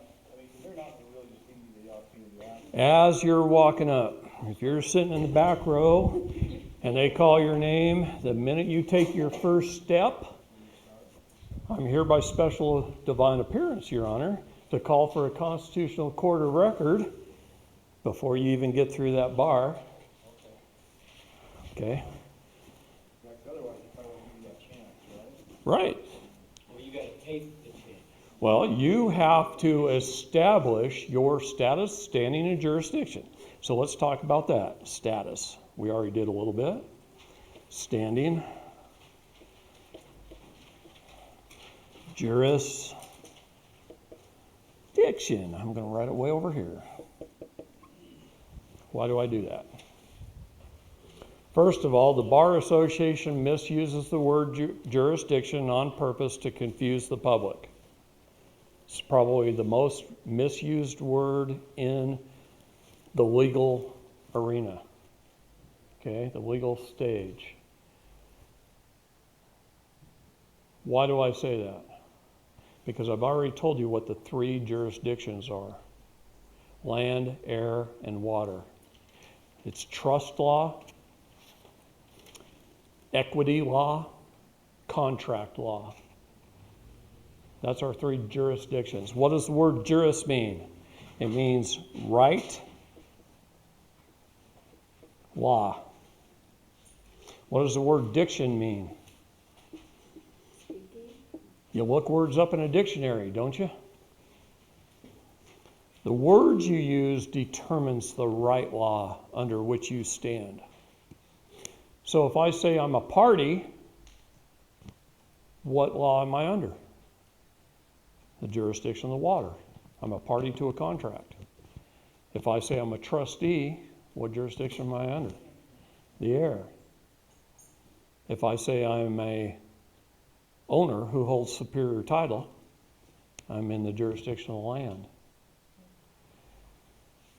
April the 22nd, I put on a class at the Department of Justice in Washington, D.C., in front of a whole group of young lawyers. William Barr actually set that up for me. Okay. And I put on a class similar to what I'm putting on now, but I didn't have as much time. So I had to cram it in really fast and in a very specific order. But I taught them 1 + 1 is 2. They didn't know that. They didn't know the basics of law. They're out there trying to do algebra, and they don't even know 1 + 1 is 2. So I asked them, what is the law? Where did it come from? Where's its origins? How did we arrive at this thing called law where a small group of men could put something down on paper and hold me, a man, accountable? And I stood there like this. You could have heard a pin drop. They couldn't come up with an answer. They says, one kid piped up and says, oh, it's a bill on Capitol Hill. And you know that little cartoon thing? He was repeating that. I just went. And then I told him about Genesis 1:26 through 28. And I told them the basics of law, and I taught them about jurisdiction. See, they thought it was in the city's jurisdiction or the county's jurisdiction or the state's jurisdiction or the federal government's or this agency or that agency. They thought that was what jurisdiction means. No, that's venue. Who has the authority over it in that location is venue. Jurisdiction is, do they have authority and in which law do they have authority? So after I got done, this young attorney came up, 29 years old. He looked like he was 12. He was a grandson of a judge and the son of a judge. Long line of judges. Very smart man. He could rattle things off like you wouldn't believe. But he thanked me for what I had taught. And he said, can I tell you a story? And I said, sure.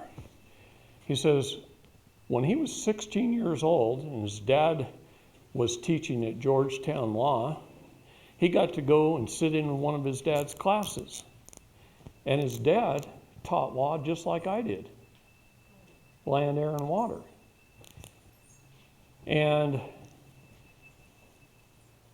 he says, but he said it a little bit differently than you did. And I said, well, how did he say it? Because I took several hours to talk about it. He says, he said it in a few minutes. And I said, well, then I want to know, because I've been doing this like 35 years, right? And the first 20 years, I made it really complicated, and I could talk really fast, and I would just blow people's minds, and none of them would listen, and I'd have a group of 20 people, and then a year later, I'd go back, and I'd still have the same group of 20 people. I go, this isn't working. About the noisiest little go-kart I've ever heard. Anyway, I said, this isn't working. If I'm going to get the same people year after year, the same 20, this isn't going to work. How can I wake up America? Right? And he said this. He says, when a man walks into a courtroom, the very first thing he sees when he walks in is a little sign up on the judge's desk that says, Your Honorable Bob Smith, or whatever the judge's name happens to be. The reason it says honor is because you can't have honor without trust. You can't have trust without honor. Which form of law is trust law? The jurisdictiaire, the highest form of law. It is superior law. There's nothing more important in the law than having a fiduciary responsibility for the benefit of another. Okay? So he said this, the very first job title hat the judge puts on when he walks in the room is Your Honor hat. the very first thing he's going to administer, the first juris he's going to administer, is the jurisdiction of the heir. He wants to see if the man walked in with his express trust in hand. There's two types of trusts: express and implied. This is written and this is unwritten. And if the man doesn't walk in with his express trust in hand, then the judge is going to imply a trust, where he's the executor and you're the trustee who has somehow mismanaged the trust on behalf of the beneficiary, who's the prosecution or whoever's bringing the case. And therefore you owe the prosecution something for your mismanagement. What is a misdemeanor, by the way? What is demeanor? It's your attitude. It's a miss. You got a bad attitude, go sit in the corner. You got a misdemeanor. You got the wrong attitude. That's what a contempt charge is. It's a misdemeanor. All right? All right. Words are important, and we just don't understand them. Never taught English in school. That's why attorneys have a whole separate word for it. They call it legalese. Legalese is the separation of words in the English language into one of three jurises. So, if I'm a driver or an operator of a motor vehicle upon the highways, I have to have a driver's license. But if I'm traveling in private on the roadways in my private automobile, all I need is my passport.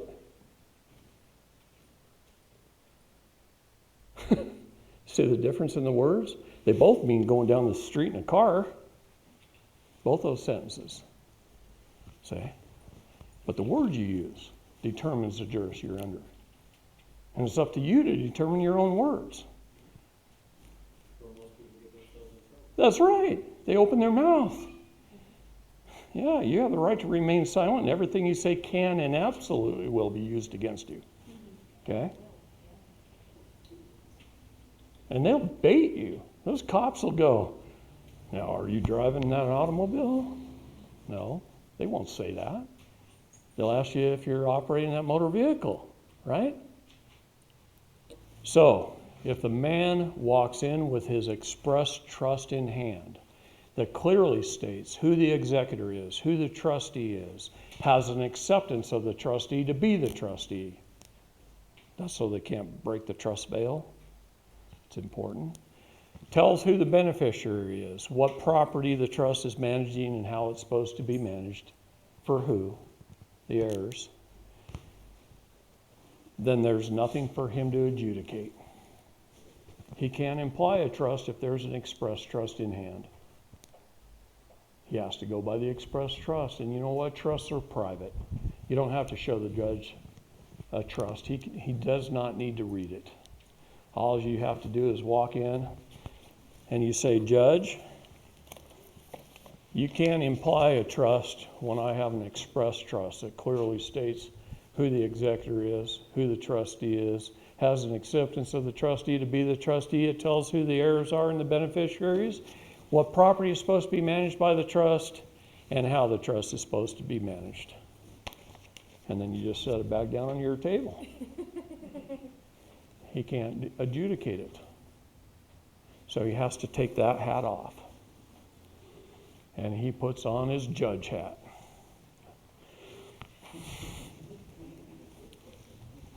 Now he's looking to see if there's a victim. If there's a victim, there's a crime that's going to trial. Physical injury to another. If there's not, it's civil. He turns his hat around. And he's looking to see if the man walked in with his superior titles in hand. Wait a minute. If it's an automobile case, do you have your MSO or MCO? You walk in with it? If you don't, he's going to imply the state has a certificate of title, the state owns it, and he's going to regulate you, and you're guilty. You see? Now let's say it's a foreclosure. If you walk in like Ken Cromer did with his land patent after I taught him how to do it, and his grant deeds and his superior titles in hand, they can't imply an abstracted title. So Ken gets to move back in his house. Okay? What about your life? If you walk in having claimed your minor estate and taken ownership of your birth certificate in hand, and you now own the vessel, you're not just a signatory officer. See, what is a person? A person is an office of the vessel. That's your job title. You're an employee as a person. That's why every state statute starts off by saying, all persons must do this, and all persons must do that, and all persons must do this. They don't say all men and women must do this. They can't regulate a man or a woman. They can't regulate somebody alive. They can only regulate a dead entity, a vessel, a person, a signatory officer. If I'm a man and I write my autobiography, which is the story of my life, and I go to the bookstore and sell it, and people line up to buy my book, do I put my signature on it or I sign my autograph? A man signs his autograph, and he does it on this side of the paper. A signatory goes on this side of the paper. A trustee signs in the middle. A signatory signs in blue with black ink. A man signs in red. A trustee, having fiduciary responsibility, signs in purple. You guys don't know the law. There's 3 jurisdictions. There's 3 places for signature. There should be 3 seals. Do you have your own seal for each of your jurisdictions? Oh, guess you're not free. Okay. So, if you have all your superior titles in hand and you stand firmly upon your rights, there's nothing for him to adjudicate. So he takes his judge hat off and he puts on his Mr. Administrator hat. Okay? Now he wants to see if you have your business affairs in order. He's looking at the jurisdiction of the water. He wants to see contracts. He wants to see your business affairs. Think Michael Jordan and Nike for just a minute. Michael Jordan signed a 5-year contract with Nike for $1 billion, $200 million a year, just so they could use his name. It's a good gig if you can get it, right? During that time, a police officer couldn't even write Michael Jordan's name on a ticket without the prior express written permission of Nike or Michael Jordan. See, they can regulate commerce, but they can't interfere in it. Title 15 of the United States Code becomes your savior because it says any documents that they used your trademark name on must be destroyed. So that ticket goes through a paper shredder. You want to trademark your name. Absolutely, you want to trademark your name. So how do you take dominion over your 3 jurisdictions? Is first you do a trust. And now I'm going to back up. You have to take status first. You got to claim who you are. Claim your status. Did we make enough copies of those? Pass one of those out to everybody. You have to claim your status. Status, standing, and jurisdiction is everything in the law. Everything. You have to know who you are and what status. Maximal law, again, is that in which one creates, one controls. As a state national, I'm one of we the people who created government. Guess what I control? Government. Government created the U.S. citizen. Guess who they control? You, the U.S. citizen. Say, we're not free in this country. As long as you self-determine that you're a U.S. citizen, you are not free. Now, is there anything wrong with being a U.S. citizen? Yeah, there is. That was a trick question I was throwing out there. Yeah. So you need to do your trust to take dominion over the air. You need to have your superior titles.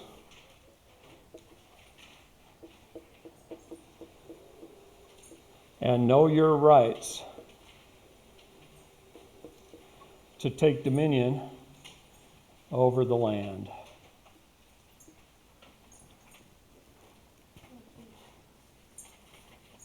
Now, Michael Jordan and Nike, that's what I was on, that story. Let me ask you a question. CPS comes in people's houses every day and they steal kids. They kidnap kids as a private for-profit entity, not government. Half the people I talk to are not bad parents. Now, every once in a while, there's a drug dealer or somebody like that that needs their kids taken from them. Who should take them? A church or a family member. It's not up to government. Government shouldn't even be involved in the family unit at all. Zero.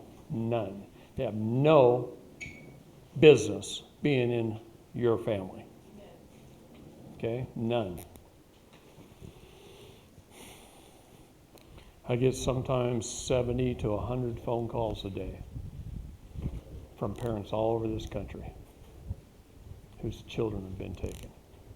Every day, day in, day out. I was with her yesterday, and I got a phone call to listen to their story. Brought me to tears, didn't it? Not many people can handle those kind of stories.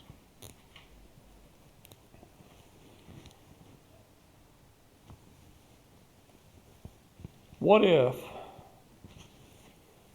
I had a business, ABC Inc., licensed by the Secretary of State's office, bonded with a gold and silver, which I like to use.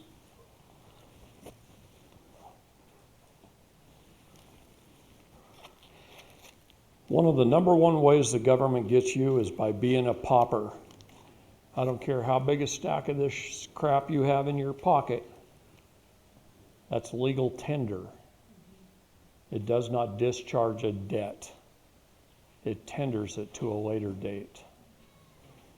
When the probate of the balance sheet of the Sesta QV Trust gets probated, the debts get paid. This never pays off a debt. It tenders it to a later date.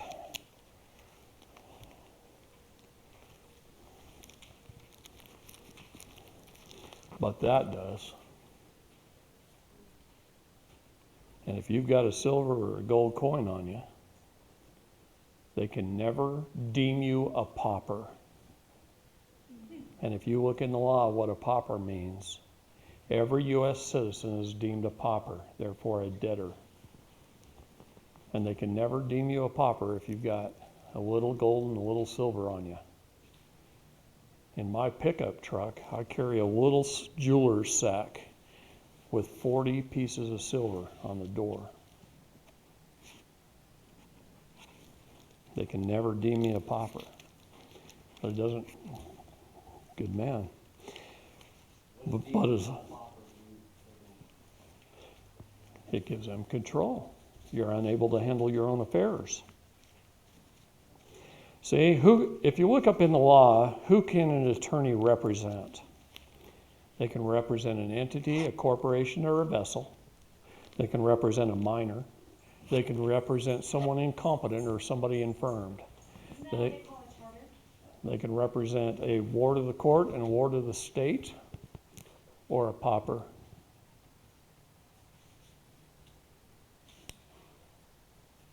Did I leave some words out? See, they can't represent a man or a woman. Yeah, they can't represent a man or a woman. It takes 3 signatures to put you in jail. Did you know that? And if they don't have those 3, you can't go to jail. Anybody know Gina Nilsson over in Cache County, Utah? I met Gina after her trial. She was found guilty by a jury. And she was going to be sentenced to 15 years in the state prison. By the way, Gina got held in contempt and thrown in jail for a little bit. But that's not a prison sentence. That's a misdemeanor. And it's go sit in the corner. You've been naughty. They're treating her like the money that she is. But she never spent one day in jail. And she never will. Her case has been dismissed. Why? Because I told her they require 3 signatures to put you in jail, Gina. They require yours by taking a plea, the prosecutors and the judges, or your attorney who will sign as your power of attorney on your behalf and throw you in jail. So it takes one of 3 signatures, the judges, the prosecutors, and either yours or your attorney. That's why they try and force you to have an attorney, because you're incompetent, you're infirmed, you're unable to speak for yourself, you're a citizen, a person, a resident, you're not sui juris. What does sui juris mean? Of one's own right. I walk in the courtroom sui juris. And they can't even speak to me. I have to tell them what to do. See, they might argue with me a little bit, but they never win. They can't win. It's impossible for them to win when you're sui juris. When you've taken dominion over your 3 jurisdictions, they can't win. So let's get back to Michael Jordan and Nike. What if you owned your children? You took ownership of their vessels as your minor children, and you held them in trust, and you trademarked or patented, or did both, your children. See, what is the jurisdiction of the water? It's commerce, right? It's contracts and commerce. It's corporate bylaws. It's banking. The most important is contract law. So, if I had a business, ABC Inc., licensed with the state, bonded with gold and silver, and I went to the United States Patent and Trademark Office website, and on their T's Plus form, I trademarked my vessels, mine, my kids, my family's, doing under a bulk trademark under that business name, and I took ownership of that. Meaning their name, business name? All caps name, their vessel name, the one that's on their birth certificate. Okay, we're talking about taking control of their vessel, because that's what the courts care about. That's what they have parens patriae over, right? You have parental rights over your living children. The problem is you don't have any living children. They're all dead entities to the state. See? So they take control over the vessel through parens patriae. But if I take control over the vessel, and I own my property, which is my children, they're a gift from God to me, okay? And I patent them and on the land, I put them in trust as a fiduciary, and I trademark them in with my business, and my business has a EIN number and a bank account and a product offered for sale in international commerce, and my business has the intent to make a profit. And I go out and I put my children's names on t-shirts, my name on a t-shirt and their names on a t-shirt, just like Michael Jordan's name on a Nike t-shirt. And I offer them for sale on a website for $19.95. I'd make it $21.95. There's a little key about getting over $20, okay? So I offer it for sale for over $20 on the internet. And I walk in the court wearing one of those t-shirts. And this is a Child Protection Services case. They can't even talk about it. And I say, I don't talk about the facts of the case because in reality, in their courts, no truth or fact shall be tried in court. It's all based upon presumption, assumption, tacit agreement, and hearsay. That's their motto. No truth or fact shall be tried in court. Okay? And I walk in there and I say, you can't interfere in commerce, Your Honor. You can only regulate it. You're interfering in a trademark. I demand the return of my property, my trademarked property, and any document that idiot prosecutor put that name on without my express written prior permission. I demand for it to be destroyed under USC Title 15. Case dismissed.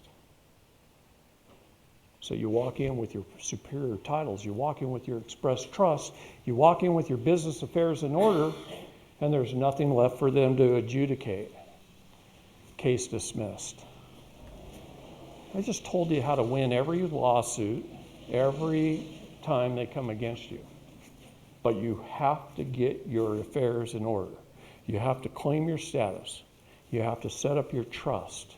You have to record your superior titles and get hold of them and record them. Anyway.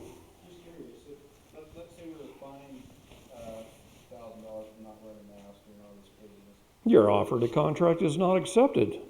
So would you ignore it, not pay it, or? You have a 72-hour right of rescission. You ignore anything, you're in trouble. Never ignore anything. Okay, that's what I thought. Everything is banking laws. If your credit card company sends you out a bill, an invoice, you take it and you say, all right, I'll get to that, and I'll pin it up on my fridge and I forget about it, right? Then what do? They send you a past due notice because you had 30 days to pay that bill. You had 72 hours first to rescind the contract once you filled out the credit card application. You had 72 hours to stop it. You didn't. You got the card in the mail. You went out and spent some money. Then they sent you a bill. You got 30 days to pay it. If you don't pay it, they give you a 15-day past due notice. You got 15 days to pay it. At the 16th day, they cancel your credit card and they send you to collections. If you know anything about contracts, there's no privity of contract with a collection agent. Okay? So let's say you owe a medical bill at the hospital and you can't pay it. So they send it for collections. They do this every day of the week, right? To just about everybody. And you can't pay it. And a collection agency goes to the hospital and buys that debt for 50 cents on the dollar, and then they try and collect from you. Man, they call you up on the phone. You know what I say? I have a totally different conversation with them than you do. You, they run over the top of. Me, I say, oh my gosh, did you purchase that debt from the hospital? And they say, well, yes, we did. I say, thank you very much. I really needed that help in my life at this time. Thank you for doing that. But you and I, there's no privity of contract. But I appreciate it. And I'm done. Okay. So does it work different if it's like, I have student loans? Oh, those are government backed. Pay for them with your SESTA trust. And I've got a question for you, something that just. He just shakes his head and puts his head down. Did you see that? No, wait a minute. Don't go any further yet. Wait a minute. I said, pay for them with your SESTA trust. And what was your thought when I said that? And you just kind of closed up and put your head down. See?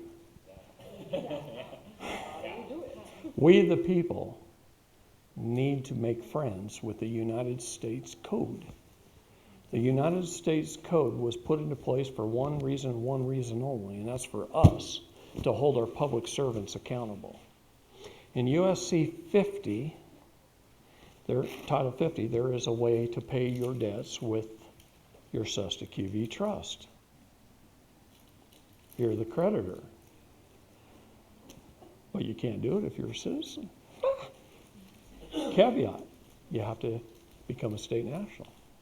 You have to become one of we the people. There's not many of us left. I think we've created about 40,000 we the peoples in this country, maybe a little more than that. That was probably a year ago's figure. And that's it out of 337 million.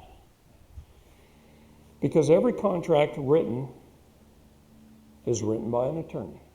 And you ever look at a document that's written by an attorney? It's got lines on it and it's got little boxes on it. Things are boxed out. See, they know English language. They know legalese. They know styles. And they write contracts to eliminate the liability from the person paying them to write the contract and place that liability upon you. So they wrote you an unfair contract. And what you didn't do is walk in, sit down with them, get an agreement on how much to pay and how much to pay you were going to pay and how much your down was, and then go home and write the contract, bring it back and say, here's my contract. Sign this. And you didn't do it. See, you could have wrote a fair and honest contract, but you didn't. And so they took advantage of you because you didn't know any better. How many law classes did you have kindergarten through 12th grade? See, I say that over and over again because nobody does. And that's why when I was telling you the story about Justin and the Space Needle in Seattle, and his buddy that came over that hired him says, who do you think controls it all? We write all the contracts. We write all the sales literature. We write all the invoices. We do this, we do that, we do it all. The Bar Association runs the world. And who are they? Do you know who they are? The British Accreditation Registry. The United States of America has a treaty, 1947, with the bar to operate upon these shores. Wasn't the first one, that's the newest one. We gave them our country back way back then. Okay, if you go to the communist country of Illinois that Abraham Lincoln used to run, if you go to their website, you look under the Office of the Attorney General of the state of Illinois, and you click on the History tab, it says, the Attorney General's Office of the state of Illinois was put into place to protect and uphold the interests of the Crown. Isn't the Attorney General the highest lawyer in the land of Illinois? And it was put into place to protect and uphold the interests of the Crown? The British Accreditation Registry is under the Crown. Under the U.S. Constitution, though, wouldn't that be treason? Hold on a minute. No. We adopted it. You acquiesced. You haven't fought to change it. No, I'm just saying. Okay? When I say you, I'm not pointing directly at you. Okay? No, here's the issue. The issue is they're supposed to register under the Foreign Agents Registration Act, under FARA. They don't. The British Accreditation Registry. You walk into a courtroom right here in Utah, and if you're not a member of the bar, they're not going to let you talk for somebody else, right? I can't go in and represent her unless I'm a member of the bar in Utah. They'll say no. Great. Show me where a bar licensed attorney is licensed by the state of Utah. They aren't. They're licensed by the bar. It's a labor union. It's no different than IBEW Electrical Workers Credit Union. So they don't have any more jurisdiction than you? No, none whatsoever, except that's what that satanic cult called a court operates. The bar is Satan, guys. And 5 or 6 of those members are the head of the church. Yeah. You wonder why Utah's all screwed up. The bar runs the church, too. Huh? Yeah. Satan runs the church. Yeah, what I'm trying to say here is we need to take our country back as we the people. And we're at war with the Bar Association. And people don't even realize that. And some of our friends and our family and our next door neighbors are attorneys. And you know what the sad thing is? They don't know. Everybody is a compartmentalized legal idiot. Everybody. I don't care what job you have. You go to work every day and you just do your job. And you have no idea what's going on over here or what's going on over here. See, if I laid the map of Utah out here, and this is Utah, the land, the geographical area map, and I drew a land patent on that map, and I put your home in that land patent, where you got it through a grant deed, then you actually have a superior title and you own that land, that home. But if I come in and I put a clear piece of plastic over the top, and I do things like change your name to all caps, and I change your address, and instead of land patent number 4361, I put lot 3 of block 27 of Spring Hill subdivision, and I re-describe your property, and I take it out of meets and bounds, and I make all kinds of clerical errors. And you come in and I send you those clerical errors on your tax invoice, and you just write a check and send it back. Guess what? I just stole your property on behalf of the state, and you accept it.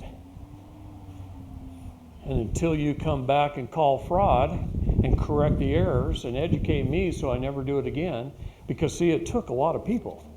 It took a cartographer, it took a appraiser, it took a tax assessor, it took a county recorder, it took a real estate agent, a title company, an attorney, blah, blah, blah, blah. It took all these compartmentalized legal idiots to create a conspiracy to deprive me of my land.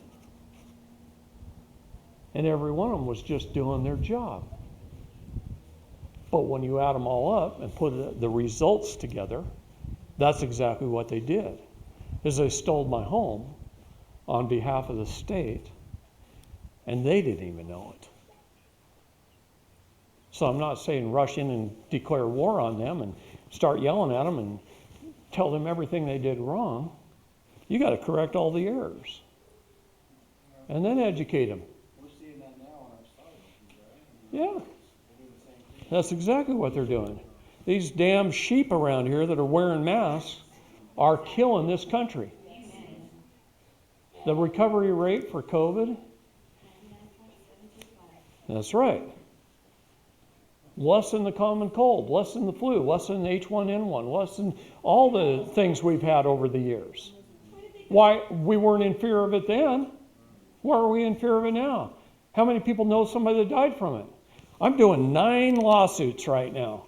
9 lawsuits of family members that have died of COVID. One of them died in a motorcycle accident. One of them had stage 4 breast cancer, was with hospice for longer than she was supposed to live.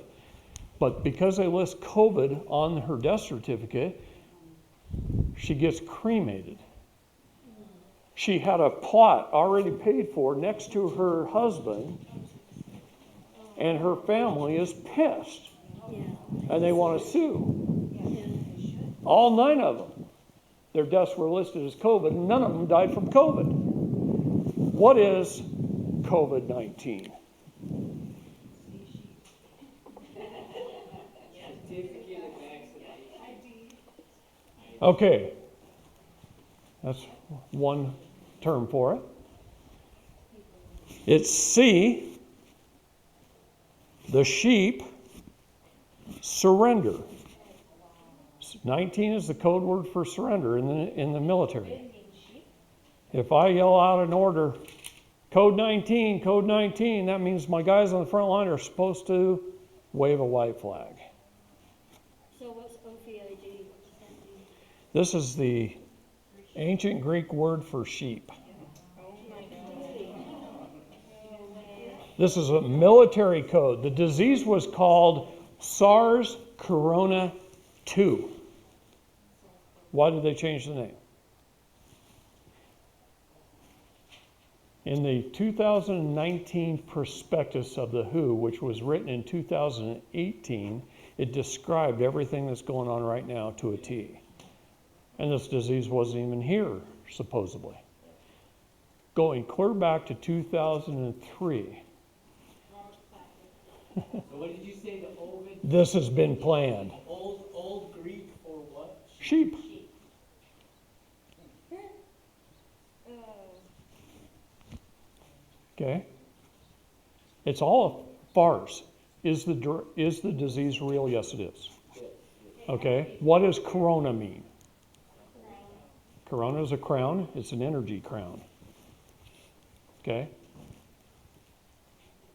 It is a bacteria. This whole germ theory thing has been debunked, guys. You cannot pass COVID or corona, whatever you want to name it. You can't pass it this way. The mask does nothing but harm you for wearing it. More people are now going to the hospital from the mask than would have went for COVID. Okay? A lot of staph infections, a lot of things. The N95 mask, OSHA will tell you that it's only good in a sterile environment. That means an operating room. Once out of the operating room, the doctors remove it, throw it in the trash. It's only good in a sterile environment. This ain't a sterile environment. Okay, it's not meant to be. We have immune systems. The best way for us to be immune from disease is to touch things and get it on us. And then our body fights it off and it builds up an immunity. I haven't got sick in 40 years. I'm immune to everything. I live in horse shit. Okay? People are dying right now from hand sanitizer. They're getting a hand sanitizer that has methanol in it, which almost all of them do, and they're getting them on their hands. They're absorbing it through their skin, and they're just dying from hand sanitizer. Bleaches and hand sanitizer are one of the largest destruction of mankind there is. I'm the youngest of 8 kids. I got one sister who is a neat, clean freak. She's older than I am now. She spends all day in her retirement driving her kids and her grandkids to the doctors. She's got the sickest family I've ever seen. The rest of the 7 kids, we all have farms. We all play in the shit. We travel the world. We touch things. We seldom wash our hands, and we never get sick. You could eat underneath her sink off the floor. She bleaches everything. Everything is sanitized in her house. She's got the cleanest house on the face of this earth. And they're all sick all the time. We are creating a whole generation of weak people. And that's what they want. Bill Gates would like to see a 1/3 to 1/2 reduction in the number of people on this earth. You know he's committed genocide? Genocide. Well, in India, he didn't commit genocide, but he killed over 400,000 people. In Africa, he actually committed genocide. There's an entire race of Africans who can never have children, and once they die off, they cease to exist. They're sterile because of his malaria drug, had a sterilization component in it. Okay? The drug they're trying to produce right now for this, that they're scaring everybody, that they're getting children used to having a gun pointed at their head, pointing at their pineal gland with these temperature things. That's right, they're getting you indoctrinated for destruction. Okay. The guy that made the chip, the way they keep the battery going on the chip is they have to put it in one of 2 places where the temperature changes the most. Right there in the hand or right there in the forehead. Can't put it in their forehead because everybody will see it and it'll look ugly. So they're going to put it right here in your hand. And the natural temperature change of this part of your hand keeps the battery going. You'll be able to walk up and pay for things with your hand. Gosh, you see the employees at that Wisconsin company lining up to get a chip? Take the mark of the beast in your hand. Read what it says about that in the Bible. And you go straight to hell. There ain't no forgiveness for that sin. It says it right in the Bible. Okay? Don't do it. Defend your family, your family's life. It's their salvation. Eternal salvation is at stake. Okay? All right, I feel like a preacher. They don't mean to be a preacher, but that's what tends to happen with this.